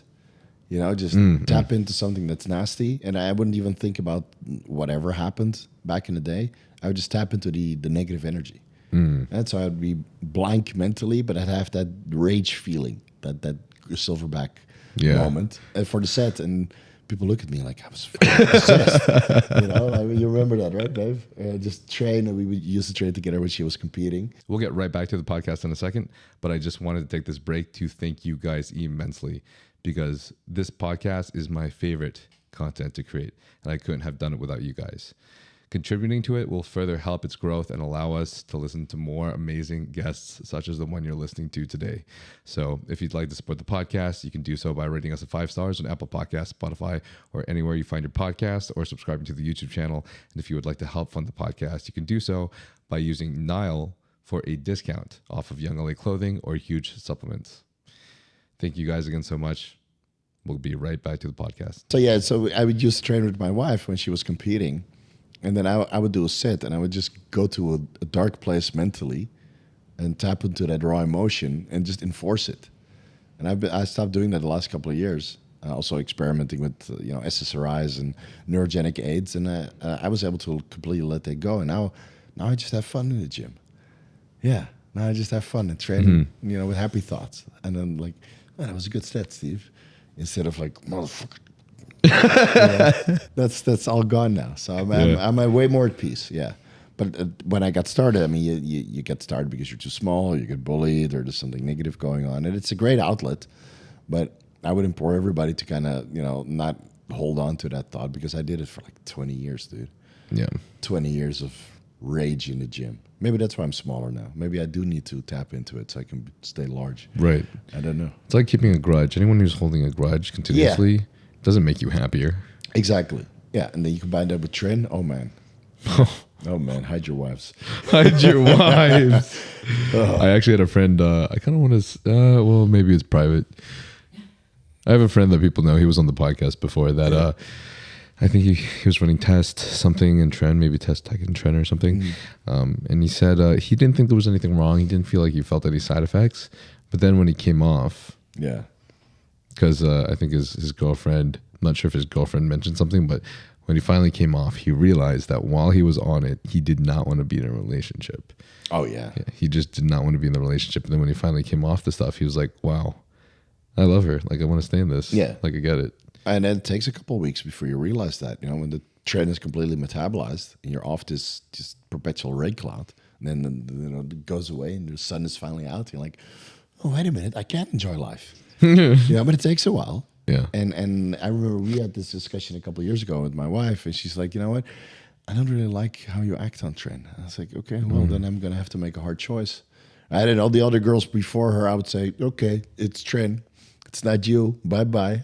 Yeah, because not everybody's worth it to stay in, when you're faced with a choice like that. So I was like, okay, well, Tren's out because I'm enjoying my time with my wife way too much. Or my girl, you were my girlfriend at the time. Yeah. No, so... at one point, you're going to have to make the hard decisions and leave compounds, off the table. There's so many to choose from anyway. So Right. Fuck it, just use Is Trent ever really necessary? I keep hearing this from so many people. Larry, Chris Bumstead, all these people just quit Trent. Yeah. And Larry's, he plays second. And he almost missed out on a pro card. Yeah. And nobody believes that he was on when he was on. No, of course. But it's always the case. Look how he trains. He trains like a fucking animal. I couldn't even do half of what he does on all the drugs I ever took in my life all at the same time. It's just, he's a freak. And Chris is a freak too. So these freaks are out there, and then they talk about dosages and nobody believes them, but they live like full-time athletes, and they have the financial means to kind of do everything else. Like, we make good money, so we can do all the deep tissue massage therapy, and we can do all the therapy, and we can do all the imaging. Chris Bumstead had some stem cells done, and then Larry Wheels had great contacts in Dubai, Dude, right? Stem cells. Freaking, who was it? Glasses, super good arm wrestler. The schoolboy? I'm brain farting so bad right now. Oh, yeah? He's on the Young LA team. James. James. Yeah. Schoolboy. Yeah. James was telling me about him. He like got hooked up with this stem cell clinic or something and tried to fix his arm. They stuck stem cells in it, and he was telling me about I was telling him about glutathione because he was interested. And I was like, yeah, out of all the injections I've ever had, glutathione is probably the most painful. Yeah. Unless like Transcend does have this one lucky less painful one, but normally it's just it sucks. No, it sucks. Yeah. But then he was telling me about stem cells, that it feels like it's just expanding your muscle, like it's about to explode the whole time they're doing it. And then it's very uncomfortable. There was another like area that he needed to do, and he just skipped it because it was too painful. Oh, James. Keep doing it, man. Keep doing it. I mean, he had some surgeries also, on his hip and stuff. And, and I mean, it's game changing for a lot of people. But then you look at the cost, and that's very off putting for most guys. They can't drop $15,000 to $25,000 on stem cells. And then you go to Mexico or Colombia, and you can get it done cheaper, but then you have to include the flight and the hotel fees, and not being in the United States close to home or wherever you live. Right? So it adds up. Like, how many people have like 20K disposable income to spend on stem cells? Not many. No, not many. So and of course there's influencer discounts. So if I go for stem cells, I probably pay half than what regular people pay. So yeah, we're in a good position. And that's why a lot of young kids want to take the steroids and get on YouTube. And I mean, I just went to zoo culture, right? It literally is a zoo of tripods. Yeah, especially at noon. Yeah, you went at prime time, by the way. It's like heaven 100 for tripods. hunter for influencers. It's heaven, right? You have all these tripods and all these camera guys, and everybody's filming their workouts, and everybody's trying to make it big. And honestly, I have no idea who these people were. Yeah. And then Mark showed me, and I said, "This it's got 1 million." I'm like, who this is, but I guess those guys are also killing it financially. So those guys could all afford stem cells, and all the other young kids that want to be a part of that. Like that's a aspiration of kids now. They want to be an influencer, right, on social media, whether that's with gaming or with or toy reviews or in the fitness industry. TikTok dancing. Yeah, TikTok dancing, right. And it's weird. Yeah, I'm a little bit old school, I guess. I just kind of fell into it. Oh yeah, sure, Steve. Yeah, you're the one influencer who didn't want to. Yeah, no, but I was very. I think I was with Tony Huge, right? Like years ago. He kind of gave me my first lift off. I just met him at Olympia actually last week. Yeah, I saw him there also. So I did videos with Tony, and then I was always a little bit nervous about the comments, and I would read all of them, and it would be a little bit off-putting. Like, maybe this is not for me. But then I got a lot of positive response, so I felt like doing more videos with Tony, but he would only upload like 25% of them. Because, maybe he didn't agree with the opinion, or he thought it was too controversial, or people that wouldn't understand what I was talking about. So after a while, I was like, if I want to put this content out there, I'll just make my own YouTube channel and give my own information, right? So thanks to Tony, people already knew about me, and I had a little bit of a following on Instagram, so I was able to move people to my channel. And then at one point, Derek found me when I had like 3,000 followers on YouTube. So we I think it was like the third person on the Gorilla Mind team, and now they got over 100.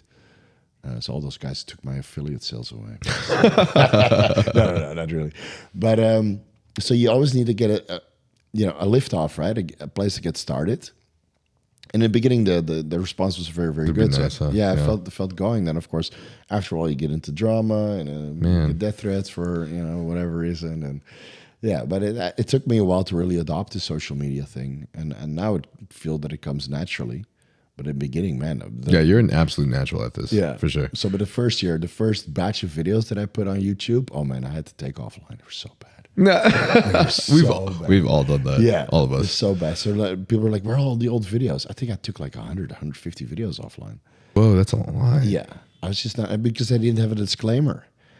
And with steroid content, you need a disclaimer before you can even monetize it. So I was like, okay, well, these videos I'll just redo them and put a disclaimer on it so I can monetize it, so I can grow the channel better. But yeah, I was awkward as shit, dude, with my weird haircut and jacked and snoring while I was awake. And I hate watching my old videos too, but we all do. Yeah, it makes you cringe, right? Yeah. Oh, fuck, I can't believe it was. Yeah, I'm sure I'll cringe of the videos that I make nowadays also when I'm 50. I used to make these music videos when I first was on YouTube.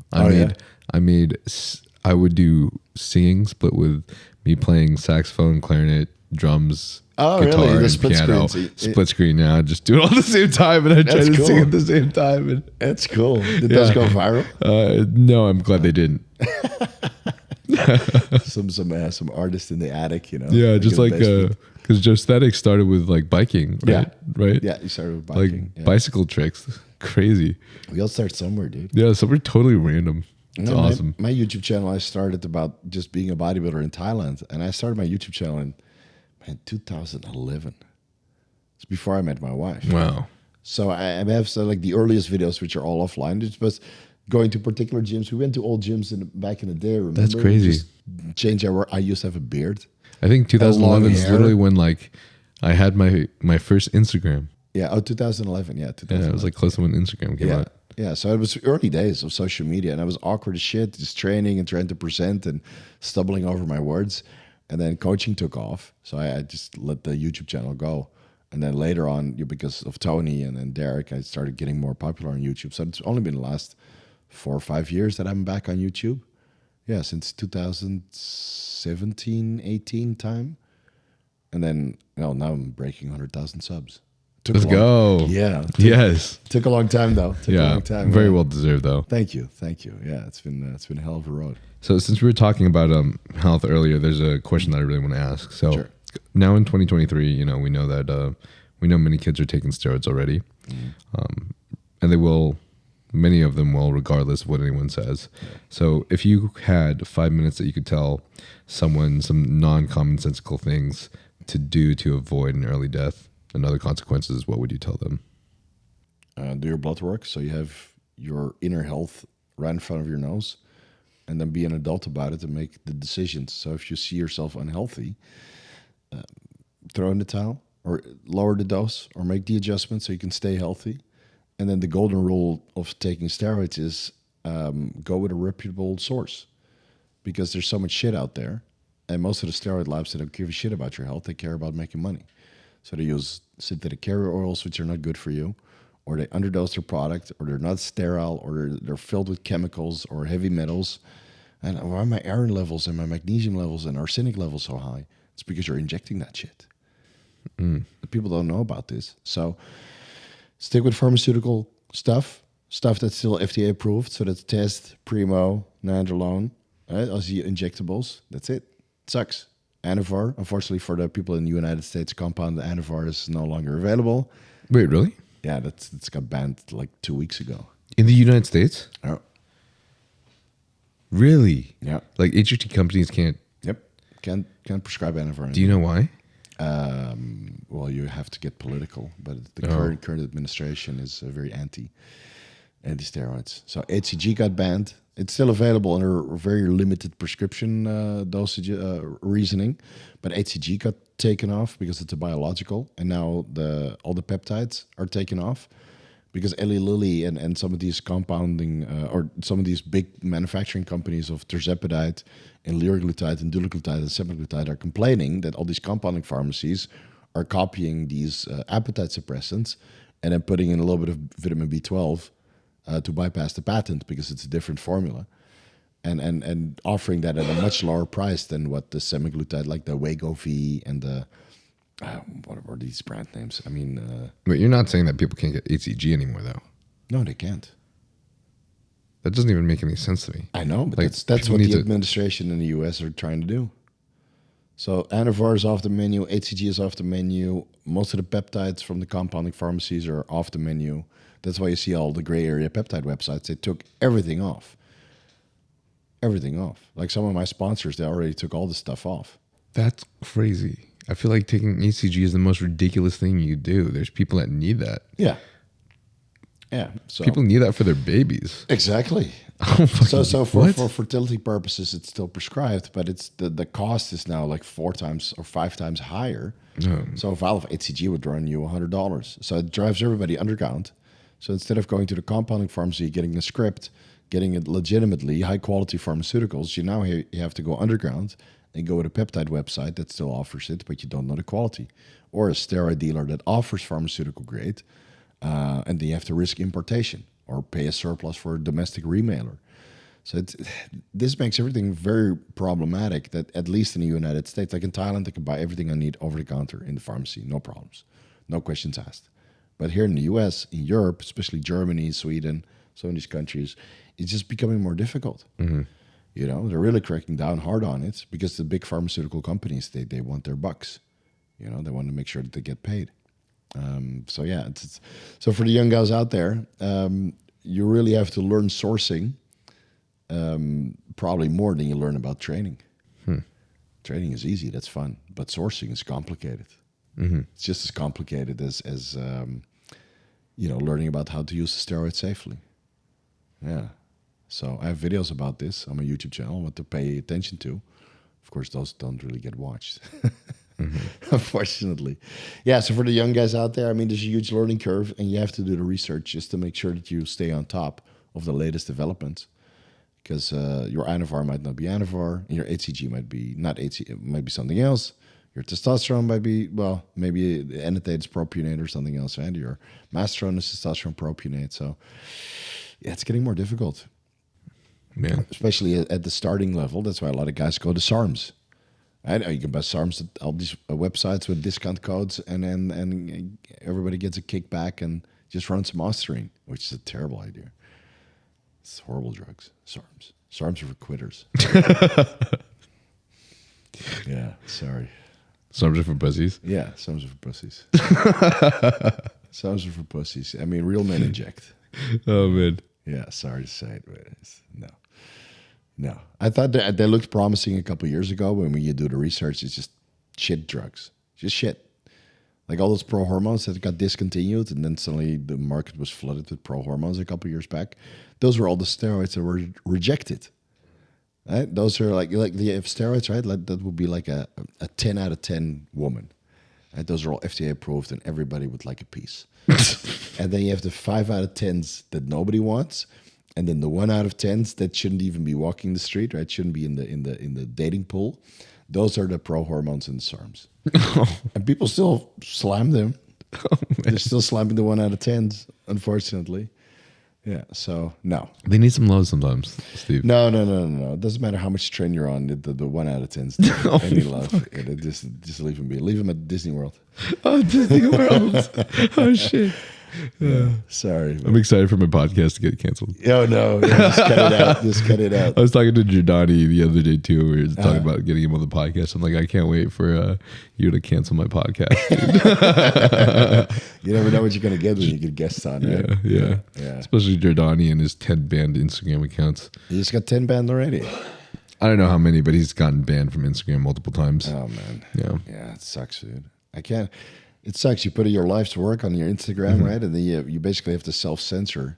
You do. But he's a little special, though. He's a little crazy. He's a little extra polarizing. Yeah. It's all right. But it's just who he is. We need more guys like that. But the social media platforms, they hate you if you're too opinionated.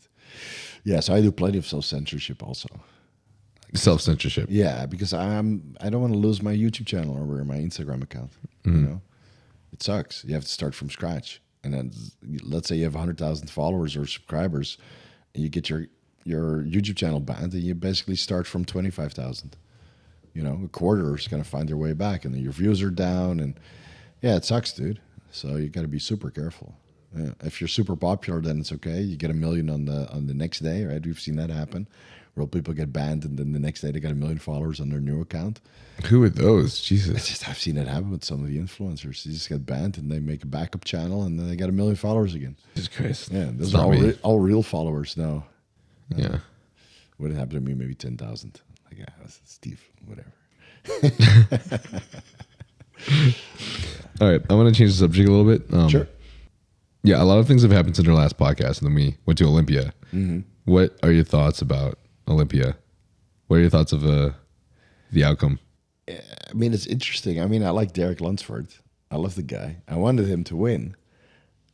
And I think he deserved it on Saturday night,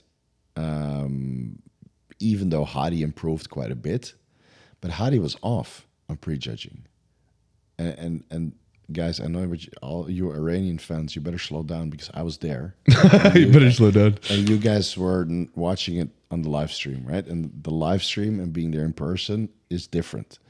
So Hadi at the prejudging Friday night was getting worse and worse and worse as the prejudging was going along. Wow. From the back. From the front, he still looked great, but his back was soft and watery. So if you can flex as hard as you can, but if you're soft and watery, it detracts. And the problem is Derek was killing it from the back. He was. But Back was nuts. he was back on both dates, Friday and Saturday, right? So on the prejudging on Friday, he killed it from the back, and on Saturday, he looked a little bit improved. But Hadi improved tremendously from Friday to Saturday. But he's the champion. He should be good on both days, right? Mm-hmm. But then again, previous champions, Phil Heath, he was also the king of Saturday night, right? On Friday, he was a little bit not good, and then he would improve a lot by Saturday. But he would keep winning. So there's a lot of things to say for this Olympia, because why did Hadi not get a pass like some other champions, like Jay Cutler got a pass twice, right? Mm-hmm. In 2006, he was spot on. 2007, he was off. Still won. 2008, he was really off, and then Dexter Jackson won. And Ronnie Coleman was off a couple times, right? Still won. Chris Bumstead was off on prejudging, but still won. So why can't Hadi win when he's a little bit off? Right. And kills it for finals? That's weird. Yeah. Why can Derek Lunsford beat him with obvious injections in his lats? Even though on stage, when I was there, I didn't see any injections. And I really have an eye for that stuff because I used to be a coach. Mm-hmm. And I would always tell my athletes, don't do spot injections. Make sure you don't have any lumps or bumps on the day of the competition. I know you're always looking out for that. Yeah. I mean, I can tell them really, really easy. But when I was at the Friday and Saturday show, watching from the audience, I didn't see those bumps that you see in the pictures. So in the pictures, it looks like he's put some shit in his lats, which is not unheard of. I would recommend my athletes to do a windstroll in their lats also to get a little bit of inflammation and fullness and roundness so that it would look wider. So in the pictures, it's very obvious with Derek, but on stage, it didn't really look that obvious. I couldn't spot it, and I usually see all the lumps and bumps. So that's why it's hard to discriminate on why Hadi maybe looked better than he did in pictures on Friday, and Derek looks worse in pictures than he did in real life. So again, you have to be there in person. I had Hadi in second on Friday, and it was very close on Saturday. But I didn't feel that Hadi closed the door on Derek Lunsford. I felt that Derek closed the door on Hadi on both days. That's why he won. And then there's something to say for Samson, which if you go with Keon in 212, then you should also say something for Samson in the Open. Because both of them are bubbly as hell. Both of them are in shape, but not tremendously in shape. Both can pull vacuums. Both are tremendous posers. Both don't really have any weaknesses unless you nitpick. Mm-hmm. So which direction is the IFBB going now? Are we going for less shredded, but more flowy in the form of Keon, right? Beating the reigning champion? Or are we going for having two good poses in the Open? If you feel like any of the medications that we spoke about today may benefit you, such as BPC 157, GH secretagogues such as tesamorelin, IGF-1, oxandrolone trochet, semaglutide, then you can obtain these from Transcend HRT, and the link for that will be in the bio. If you feel like you're experiencing symptoms of low testosterone, such as depression, anxiety, lack of motivation, as well as lack of sex drive, then you can get this checked out as well by getting your blood work done at Transcend, and they will provide you expert medical analysis. Transcend HRT has worked with many professional bodybuilders and pro athletes, such as Thor Bjornsson, Phil Heath, and Jeremy Buendia. And if you feel like this podcast has any relevancy to you, I do believe that this clinic will provide of great benefit to you as well. I personally think that, the IFBB used to go more for just conditioning and like fullness, size. Mm-hmm. I feel like this year, looking at all divisions, they're going more for aesthetics. Yeah. It just seems to look like they're going more for like, let's bring back classic. Let's bring back the small waist. Let's bring back, it's not all about being a mass monster, and it's not all about, I mean, conditioning is pretty important, but it seems with, Keon and Sean, and then same with, aside from the back, same with Derek and Hadi, they just went with the person that had that didn't have the bubble gut. Yeah. That could pull the vacuum, that had the smaller waist and the better proportions. But Hadi Even can if- also pull a mad vacuum, right? And he also got a killer front double bicep. And his proportions are technically better, even though I feel that Derek Lunsford's flows better. Do you think his proportions are better? I feel like Derek's waist was a lot smaller. In the vacuum, yeah. Yeah, but then in the lat spreads, I think they're pretty equal. But then when you compare the lats and the legs of Hadi, they're They're leaner. Yeah, they're leaner and better developed and thus look wider. And of course, he has got a lot more muscle maturity because he's been doing a lot longer than Derek Lunsford. I mean, Derek has done, 10 shows? You know, and Hadi has done hundreds, basically, at the amateur ranks and world championships level and turning pro. He's done a ton of shows. So his muscle maturity is, and he's been bodybuilding for a longer time. So there's something to say for everybody in the top three. And you know, the end result of every Mr. Olympia is that there's only one happy person per class. And only one group of supporters that is going to be happy for the champion because they were, you know, supporting him from the start. And then all the other supporters and all the other athletes are going to be upset. And the Iranian fans are very passionate. But of course, you know, death threats to Derek Lunsford and getting his Instagram account banned, it's a bit childish. And doing the same thing with Steve Weinberger. They're trying to get his Instagram account banned? They got his Instagram down for half a day. Oh my God. The guy wins, right? He's supposed to be congratulated to get all these positive messages, and then they took his Instagram down. Yeah, so that's how passionate these guys are. That's crazy.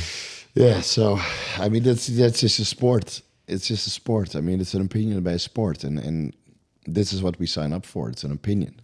It's not like you lifted the most weight or jumped the furthest or run the fastest. Yeah, it's an opinion. It is an opinion. And if you can't deal with that, don't bodybuild or don't get on stage because it's you're subjecting yourself to the opinion of 5 to 7 guys, right? Or sometimes there's female judges in there as well. So if you can't deal with that, don't compete. It's that simple. Or don't follow the sport.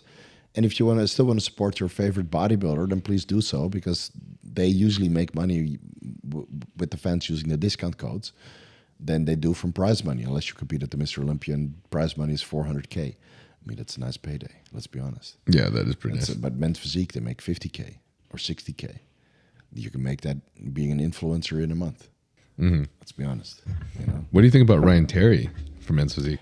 I'm happy for his story that he just moved up from 9th to 8th to 7th. Yeah, he's been moving up and up. And I didn't realize that, but he's been on stage for like 9 to 10 years. Yeah.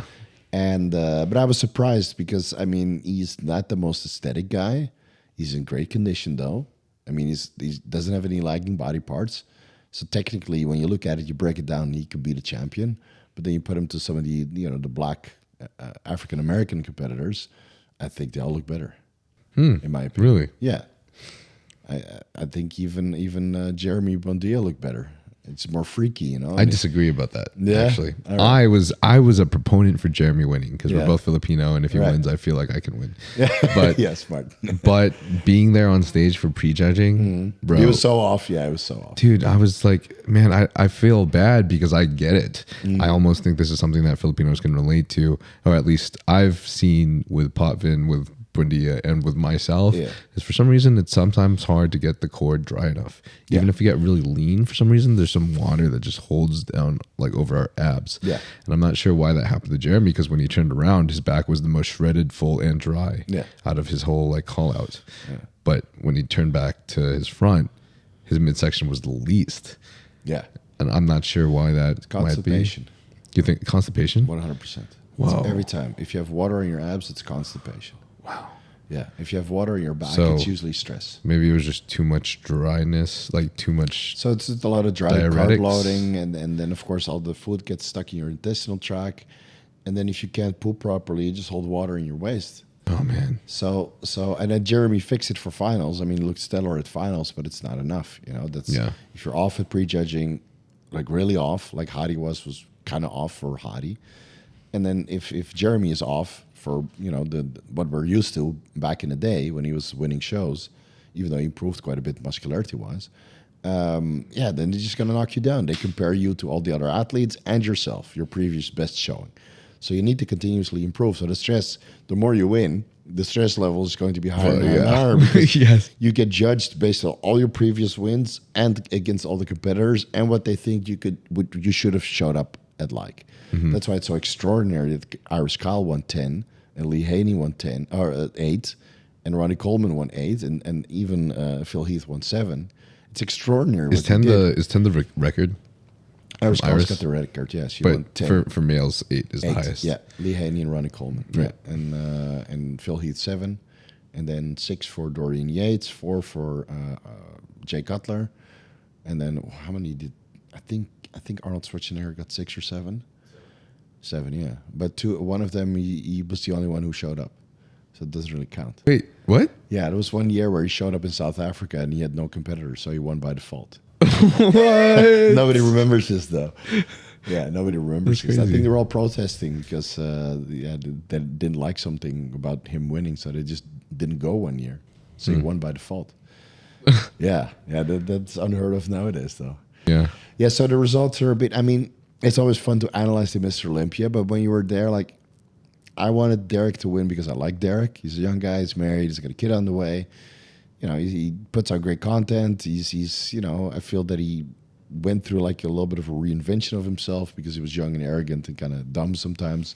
And he's really, you know, tried to have a little bit of a character change. Right? If you watch movies, people like the character change over a 1 hour, 2 hour period. Right? The progression of a person. So I feel that he matured a lot over the last couple of years. And you know, with Hadi, I think, I mean, he doesn't speak so much English, so that's a shame. So even though he might do a lot of content for the Iranian fans, the Persians, for us in the Western world, we don't really see much besides him just having fun and goofing around in the gym and, you know, having a good time. But we don't understand his language. And then he has a speech impediment and he has a hearing aid, right? So the barrier of communication is there. And that's not in his favor competing at the Mr. Olympia. Even though it's a bodybuilding contest, that's in the back of the head of some of the, you know, judges. It's also popularity. I mean, that's why Chris won. Popularity, let's be honest. Do you think that's completely why Chris won, though? I know, I like, mean, Ramon Dino was better on prejudging by a mile. by a mile. You think so, Dude. And I have to say this because Yeah. to everybody in the audience, I'm gonna admit it. Yeah.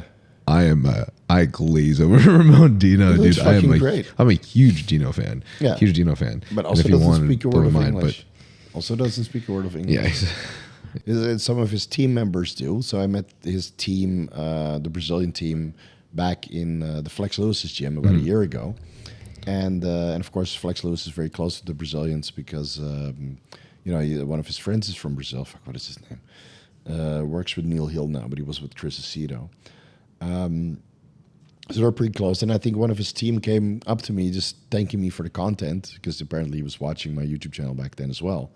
And of course, Ramon Dino was with Chris Aceto, and Chris Aceto dialed him in perfectly. I told oh yeah, he looked crazy. He looked fucking Perfectly crazy. full, so dry, but So dry. I mean, I still great think posing. I still think Chris won from the back, and I do think Chris's legs were also more shredded, More like, shredded. more separation. Yeah, more separation. So And then when he did his what is it, core and Appetize. ab thighs, Chris's legs when he flexed them seemed fuller and Fuller bigger. and more separated. Yeah, yeah. So Ramon maybe needs a little bit more time. But of course, the weight change might be in their favor. I mean, Breon Ansley improved tremendously Yeah, in 1 year just because He of the did. weight change. So I talked with Chris Aceto and I really complimented him on dialing him in. But sometimes it's not enough. You know, sometimes they want the repeat champion to keep repeating, which is weird because you would expect Shankar Lida to repeat, even though he had a little bit of distension. And you would expect Hadi Chupan to repeat, even though his back was a little bit soft, when Chris was also a little bit soft at prejudging. So he was a little softer than usual. mixed signals. It's like an Right. ex-girlfriend that does, I want to sleep with you, but I don't want to sleep with you. But there's so many. Come over, but There don't is come so over. many variables, though. Yeah. Right, so it's always been going on like that, and it's sometimes you just can't put your finger on it. But all things considering, you just like Keon more that day, or all things considering, you still like Chris over Ramon, even though from a bodybuilding perspective, really breaking it down, I had Ramon winning, because he was in shape on both days, just like Derek Lunsford was in shape on both days. and Keon was consistent on both days because he was consistently off.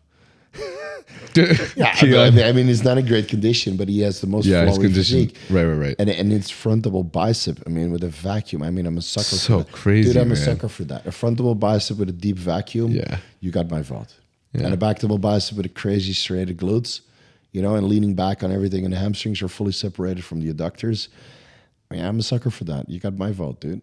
I love those poses. A frontable bicep and a backable bicep perfectly executed. That's bodybuilding for me.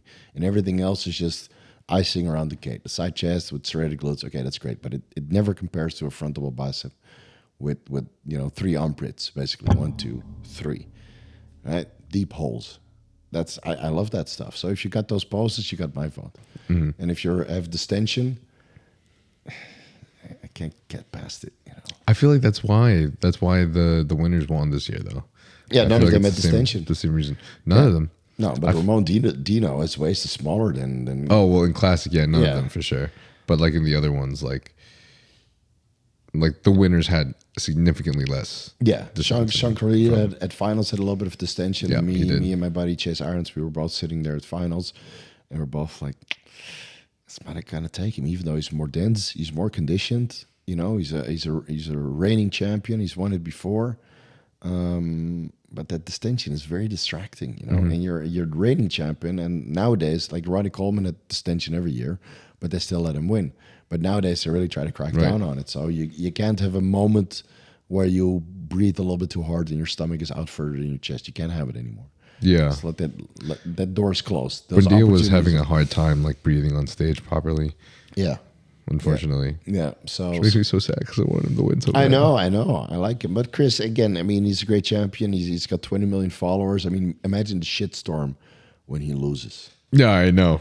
We were talking about that the whole time. Oh, like, man. just imagine it. Imagine the shitstorm. I mean, he's the most popular bodybuilder ever. Yeah. Ever. Well, I mean, no, he is. He has got more following. He's got more views on any video than any bodybuilder has ever had. probably like not as famous as Arnold, but only because Arnold like was in movies and he's how old how old as, Arnold as is old now. as Yeah, he of is course, now, of course, right? and But he's had plenty of years. But yeah, for sure, bodybuilder just in general from the sport, yeah, 100%. Chris Bumstead at his age accomplished the most out of anybody in the sport, including Arnold, because Arnold wasn't acting at that time yet, you know. And how old is Chris? Like 27, 28? 28, I think. Yeah. And he's got five Olympia wins. Crazy. Yeah, and I think if he wants to continue, you know, muscle tears aside, he can just keep going and keep going and going. Chris got to be careful because he's torn a lot now. Tore his bicep, tore his lat apparently, which I couldn't see on stage. Yeah. Something with his quad and his hamstring on the right side. So, you know, and I don't know. Man, I still haven't had a tear yet, and I don't know how. Good. I've had both hamstring tears and chest tear. Oh my god! But all micro tears, so they healed reasonably fast. Okay. And I know my peptides, so you know, I got my Wolverine stack nice. Just in case. Someone just came up to me at the gym at Zoo while you were there today. Oh, yeah? Yeah, and he was like, "Hey, should I take BBC for my my tendon issue here?" Yeah. And I was like, "Yeah, you should take that with IGF-1." He's like, "I already got IGF-1. Yeah, I'm on it." Good. And then you still need collagen in there. Provide the building blocks, a little bit of vitamin C, hyaluronic acid. Just like collagen powder. Yeah, just collagen powder. Yeah. And even though the scientific evidence is a bit thin, I mean, it makes logical sense to have all the building blocks present while you're taking these peptides. And again, scientific evidence hasn't been performed on people taking steroids or peptides. It's just, you know, regular Joes that, it didn't do anything. No, do it on athletes that take PEDs and then we can talk, you know? So, yeah, I go with experience sometimes. That's the best way. But yeah, the Olympia was fun. It was interesting to be there. Did you go to finals? Did you watch it? Yeah, I watched finals too. Yeah, it's a lot of fun. Yeah, everyone looked crazy. And I know. Then get you fired up to go back to the gym and take dude. Every time I go, I'm just like, oh, maybe I should take more steroids. Yeah. Yeah, but that's how everybody feels after missing. That's how everybody feels. Especially me being off for so long. I'm like, I can't wait to run a little bit.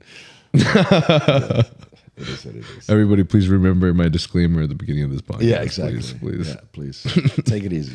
Oh, dude, I shook Ramon's hand, and my hand didn't even close. His hand was so freaking big, dude. Yeah. Like, I don't even understand how to explain it. And just like the size of his forearms and his hands, it just made no sense. And then I shook. I hope they don't watch this, but then I shook Derek's hand afterwards, and it was significantly smaller. Derek Lunsford. Yeah, compared to Ramon's though. Yeah, I think Ramon's just also has taller. Yeah, he's also a lot taller. Yeah, he's my height. But I think there's just something going on with like Ramon's like calves, ankles, wrists, forearms, and hands. GH baby. That's what I wonder, but I feel like maybe it's a combination of that and his actual genetics, because I think even when he was young, like proportionally wise to like his waist, his forearms were still big. Yeah, he probably like drew the short straw like oblique size, but everywhere else he got the long straw. It's like his forearms like bigger than his waist. Yeah, I remember crazy. I met him last year at Flex Lewis's gym, and I'm like, how the fuck is this guy going to make weight? and then of course this year they increased the weight cap, so at least some of these guys that are a little bit shorter, they get a favorite of that. I mean, it looked like Chris Bumstead from Saturday night, for this year's Olympia compared to last year, didn't look like he improved much, to be honest. Not compared to last year. No, I think last year looked better on both nights. But last year was for sure the best package he's ever had. Yeah, that's the first year working with Hani Rambot, and then Hani Rambot is a genius when it comes to peaking. I mean, this guy, I've seen a lot of peaking protocols. I've never seen his though, so I can't really figure out what he's doing. I feel like no one's seen Hani's. No, I can't figure out what he's doing, but whatever he's doing, fuck man, I like that look. I loved it on Phil Heath. I loved it on Chris Bumstead. I loved it on Derek Lunsford and Hadi. I mean, that look is unique. Right. It looks very athletic. It just looks very perfect. Polished and athletic and perfectly dialed in. And, and if he can get Derek a little bit harder from the front, which I think it just takes time, then Derek is going to win like 8.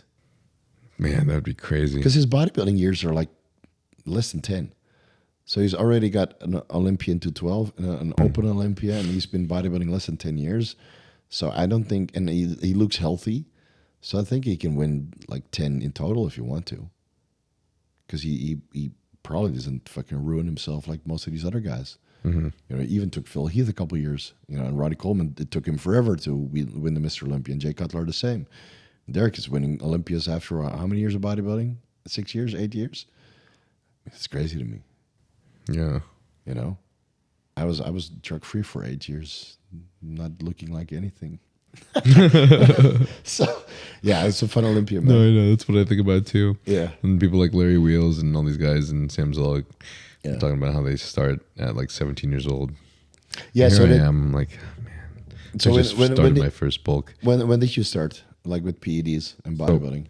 I got my pro card. I think I was around 23 years old. All right. And I started that year. I think it was about a whole year before on orals. Right. Oh, yeah, you did the oral on the cycle. So I didn't ever start injecting anything, of course, test, until a year after my pro card. Oh, wow. Yeah. It took me a while to figure out like why I was feeling that way and whether or not I wanted to finally get over my fear of needles. Right. So, yeah. So I guess maybe I was like 24-ish, maybe. So...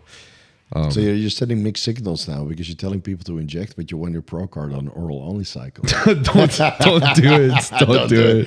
It sucked.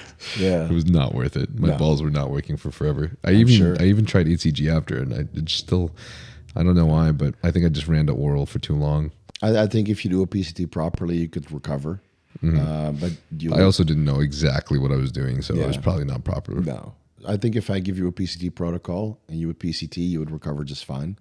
But you would have to go through a 9-month, detoxification process and then look like, me.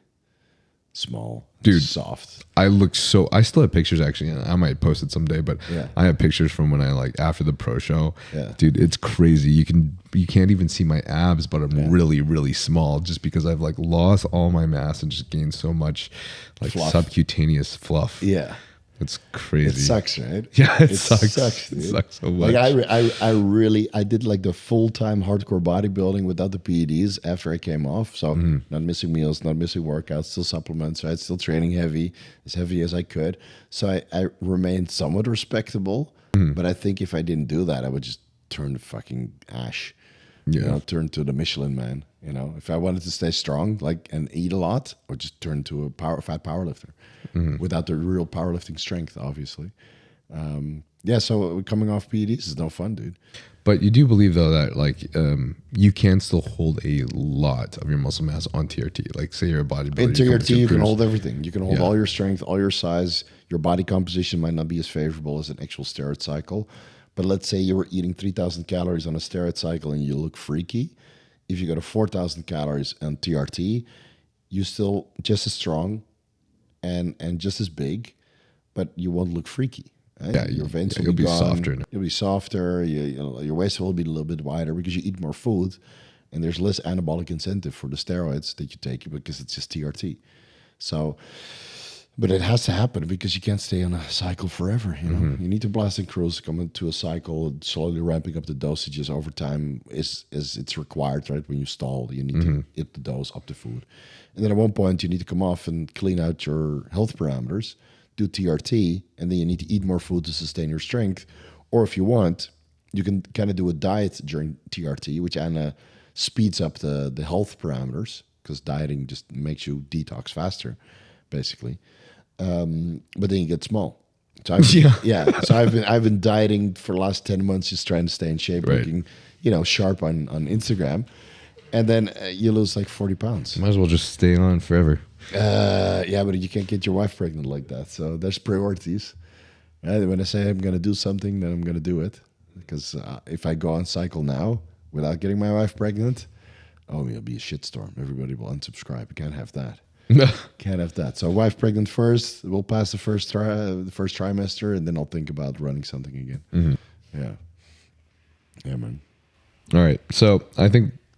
Are you? We don't have much time left, so are you down to just move on to the questions? Yeah, sure. Whatever people are saying, because they ask some interesting shit. These people do. What time is it now? But 6. Oh, we got time. Yeah. Yeah. We got time. I've got about maybe like 5 to 10 more minutes on here. All right. So Cool. All right. Rapid fire. By the way, guys, if we ever said anything that induced you to want to take more steroids, we were joking. Yeah. Yeah, this is not medical advice. This is not medical advice. Lena asks, have you ever played darts? Yes, I have. I used to play darts when I went to the bars. And you get drunk on beer and then play darts and try to stay as sober as possible, but it never helped. Drinking beer and playing darts. So I see. I was never good at it, though. I wonder why she asked those questions.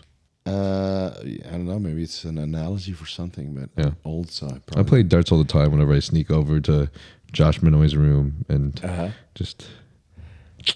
Oh, those kind of darts. Yeah, so those darts I play every day.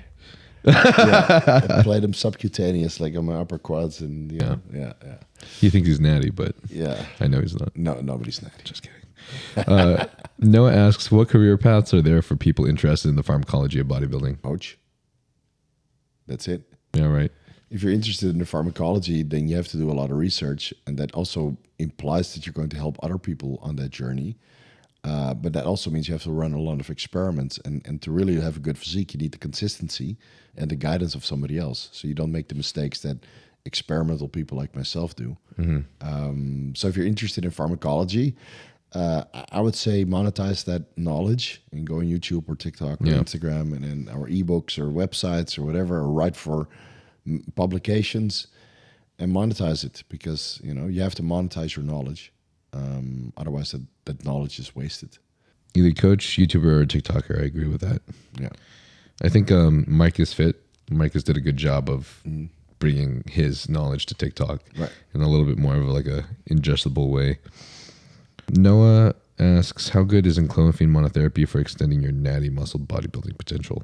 So you're no longer natty when you take enclomiphene because it's a medication, and it alters your LH and FSH levels to the point you would not be able to produce naturally. And I think enclomiphene monotherapy is not sustainable because the scientific evidence is a bit thin. And when you compare enclomiphene to Clomid, you see that there's clotting risks associated with Clomid. And there's reduction of IGF-1, which is also playing out in enclomiphene. So you're losing out on one of the key anabolic hormones. And with long-term selective estrogen receptor modulator use, there could be severe side effects because you're literally blocking the estrogen receptors in certain tissues, and you need normal estrogen functioning for overall health. So I don't think that clomiphene or enclomiphene therapy is sustainable. I think it's a worthy experiment if you're natural. Maybe you look into HCG monotherapy. I think that's sustainable. Maybe you look into enclomiphene monotherapy to see how much LH and FSH you can produce from the pituitary and how much testosterone you can get out of that. But that's a 4 to 8 week experiment. Right. And then you have to make a decision like, okay, at least now I know that enclomiphene works for a future post-cycle therapy, because some people are non-responsive to enclomiphene or clomid or tamoxifen, raloxifene, etc. They feel horrible because the estrogen receptors are blocked. So it's a worthy experiment. You now know if enclomiphene is going to work or not going to work, or how you feel on enclomiphene when you stop the steroids.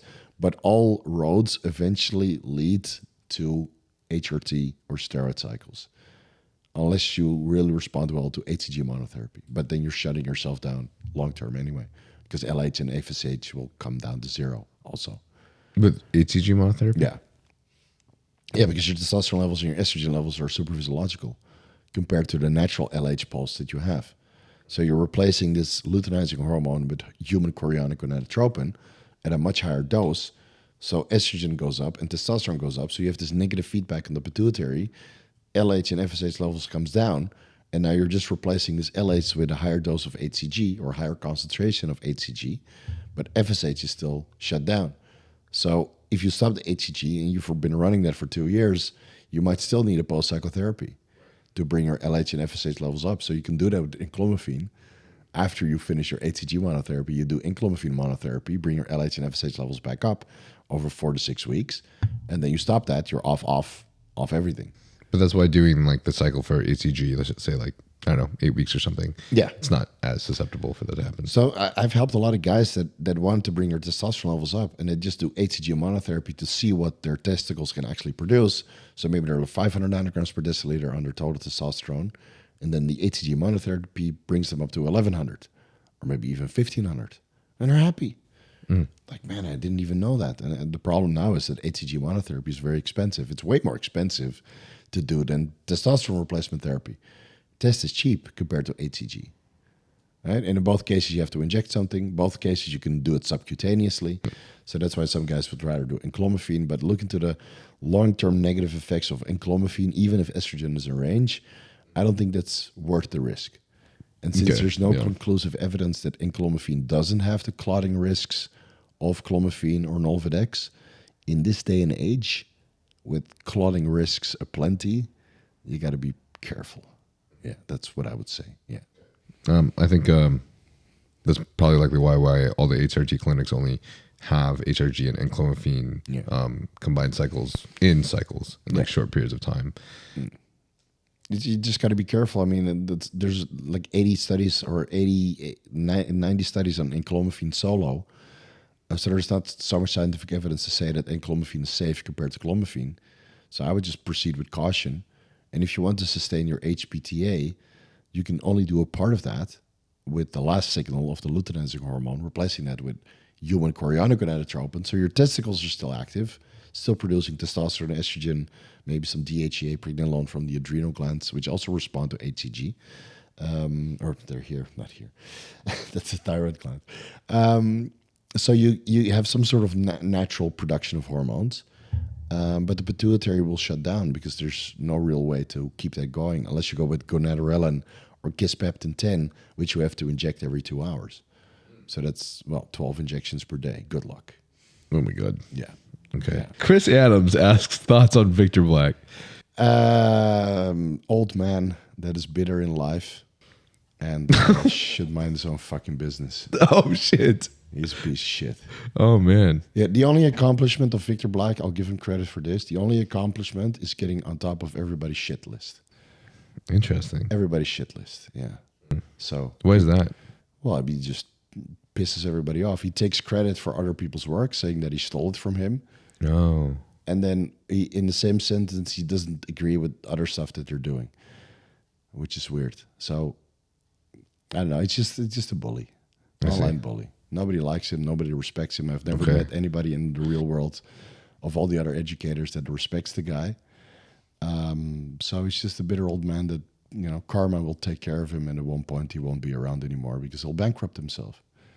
He won't be respected or getting money from anybody. And there's a lot smarter people out there, trust me. I would not take advice from that guy. No. Okay.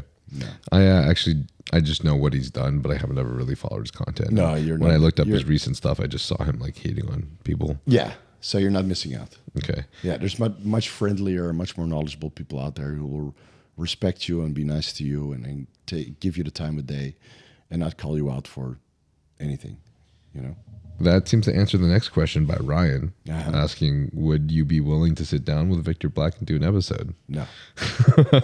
No, I mean, he's welcome to come to any bodybuilding show in Thailand, but he hasn't shown his face in the last couple of years. I mean, the World Championships was in Chiang Mai, Thailand, which is where he lives, and his wife came to talk to us, and his wife was a big fan of my wife when she was competing. No. So we had a great conversation. He didn't show his face, and he hasn't shown his face in any of the bodybuilding contests.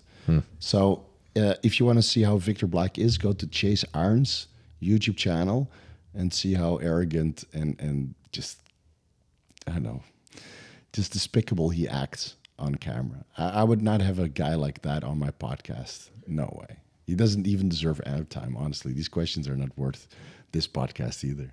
I gotcha. Yeah. Is it true that Derek got a lot of his early information from Victor? Or no. No. So this is Victor taking credit for other people's work. He did that with John Jewett. He did that with Derek, More Plays, More Dates. He did that with Chase Arns. He did that with Paul Barnett. He did that with Jordan Peters. He did that with me. I mean, what the fuck? Yeah. Well, Yeah, they're doing the black models. I never signed up to his website. So I don't know what this guy's on about today. This is why you shouldn't run trendy around. You turn into a delusional old fart. Gotcha. So, yeah. Okay, that makes a lot of sense. I mean, when there's a trend line, just like in any relationship, if like if you have 5 ex-boyfriends all for the same reason. Me even more, like everybody in Thailand is super chill, right? They adopt something of the culture. They're nice, they're friendly, easygoing, and this guy is like perpetually arrogant and upset about everything. So this guy's just bad news. Waste of time. Yeah, waste of time. We'll move on from that then. Sure. This next question, I think I've seen this question actually in a lot of different podcasts. I also received this with our buddy from Merrick. Adam Hodgkins. Adam. Yeah. I'm sorry, Adam. I'm brain farting. I'm hella brain farting right now. It's 6 p.m. But Konapaka asks, Konapaka from the anime, what are the reasons you would have zero sex drive while on 400 milligrams of testosterone? If your estrogen is low or your neurosteroids are low. So you need a normal balance between your sex hormones and neurosteroids. So people understand that testosterone converts into estradiol. But when you take testosterone and you manage your estradiol, doesn't mean that your DHA sulfate, DHEA, pregnenolone sulfate levels are going to be normal. So this is why I designed hormone replacement therapy for most people in the fitness industry, which is what most of the TRT clinics are also talking about. You need not only high testosterone, but also high estrogen at the top of the reference range. And when those are high, you also need high DHEA and high pregnenolone.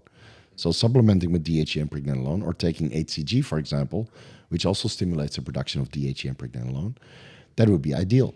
So you either go with testosterone with high estrogen or at the top of the reference range through an aromatase inhibitor, and then HCG for neurosteroids and all the intermediary hormones, the androstenedione and the androstenediol, and a good amount of dihydrotestosterone, right? So overdoing the aromatase inhibitors, overdoing the 5-alpha reductase inhibitors, and underdoing anything that can enhance neurosteroid production or supplementing accordingly with DHA and pregnenolone, which you can buy over the counter on Amazon.com.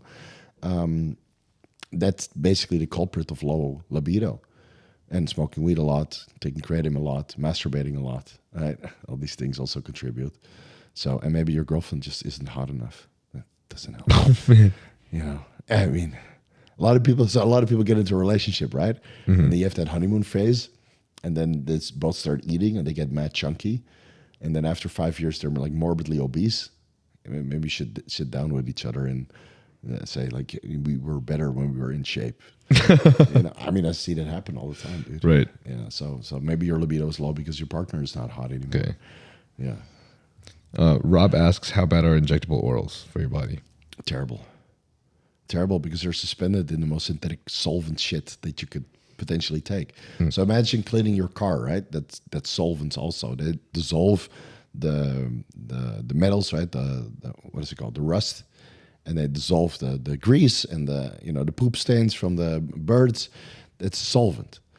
So you're basically injecting a solvent to suspend these injectable orals to stay in solution. And it's also going to dissolve the muscles that you're injecting it into. That's why you feel sick. Wow. That's why you have test flu, even though you don't take test. That's why you feel off. That's why your joint hurts. That's why your digestion is off. That's why your acne is worse.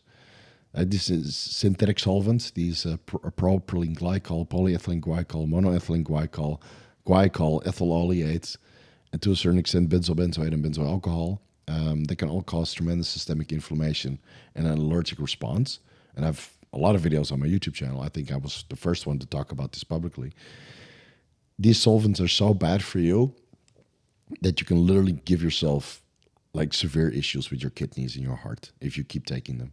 Okay. And the first effect and injectable orals have to be in these solvents. Yeah, because they're not lipophilic. So you have a testosterone enanthate, right? You have the ester, the enanthate, that makes it dissolvable in fat. So the ester molecule, when you look at that, the enanthate, it's like, a squiggly line. And when you compare that to a fat molecule, looks pretty similar. So the ester dissolves the steroid in fat. Okay. And then the enanthate or the propionate or the cypionate is metabolized, and now it's water soluble. So now it can go to the bloodstream or attach to albumin or sexual binding globulin or androgen receptors. But the injectable orals, the water solubility is not as good. All right. So same with testosterone suspension. It's suspended in water, but it crashes. It sinks to the bottom. And it's the same with the injectable orals. Anavar without an ester sinks to the bottom. So they dissolve it in any polyethylene glycol, which just keeps it in solution, makes it very easy to inject. And then the Anavar, the injectable Sudafedrol goes into your bloodstream just fine. And this solvent starts eating away at your muscle and your kidneys and your liver. And your Wow. Yeah. So I wouldn't touch it unless it's brewed in MCT oil and you're the guy that makes it really knows what he's doing. Then it's fine. But most of these companies don't do that, because even in MCT oil, it crashes after a certain concentration. So if you see 100 milligram injectable D-ball, 100 milligram per 1 milliliter injectable D-ball, oh man, stay clear. Damn. Okay. Stay clear. Great news for everybody. Yeah. Awesome. Yeah, poison. Awesome. Well, thank you so much, man. I got one last question. Sure. I end every podcast with. If you had one message that you could send to the entire world, like if you were going to die tomorrow and you had one last message you would send to the entire world, what would it be? Subscribe. My life's work is on my YouTube channel, so if I die tomorrow, at least everything that I had to put out there is already there. There's plenty more content coming. If I die tomorrow, never stop learning. Never stop learning. Never stop bettering yourself, because you think you're good today, but you can be better tomorrow. So just keep at it. And learn as much as you can. And that's not just about steroids or about bodybuilding, but also about finances, about relationships, about the world in general. Just better yourself every single day a little bit. And then life gets pretty good. Oh, yeah. Yeah, life gets pretty good. I love that. That would be my message. Love that. Yeah. Thank you, man. Thanks for coming on. Thanks for having me. Where can everybody find you? Vigorous Steve on YouTube and on Instagram and even on TikTok and on website, vigoroussteve.com. That's usually where you can find me, and I hope to see you there. Thanks for having me, dude. This was epic. Dude, this was epic. Yeah, for sure. Thanks, man. Thanks again. Thank you guys for listening. If you have symptoms of low T or want to get your bloods checked and want some advice from medical professionals, my personal clinic is at Trensparent HRT, and the link will be in the bio, and that holds all my HRT medications, including my tests. So, and then Vigorous Steve, go check him out. I got probably I feel like I've got like a lot, not like a majority of information. I feel like I know about just bodybuilding in general from your videos. So, thank you. Yeah. Plenty more coming. So if please you want to learn more, just subscribe, and everything will be revealed eventually. And then finally, if you want to support the podcast, the best non-cost way is to rate us 5 stars on Apple Podcasts, Spotify, anywhere you find podcasts, and subscribe to the YouTube channel, just like Steve's. And I'll see you guys next time. Take care, guys. Peace out. Peace. Ciao. Peace, homies.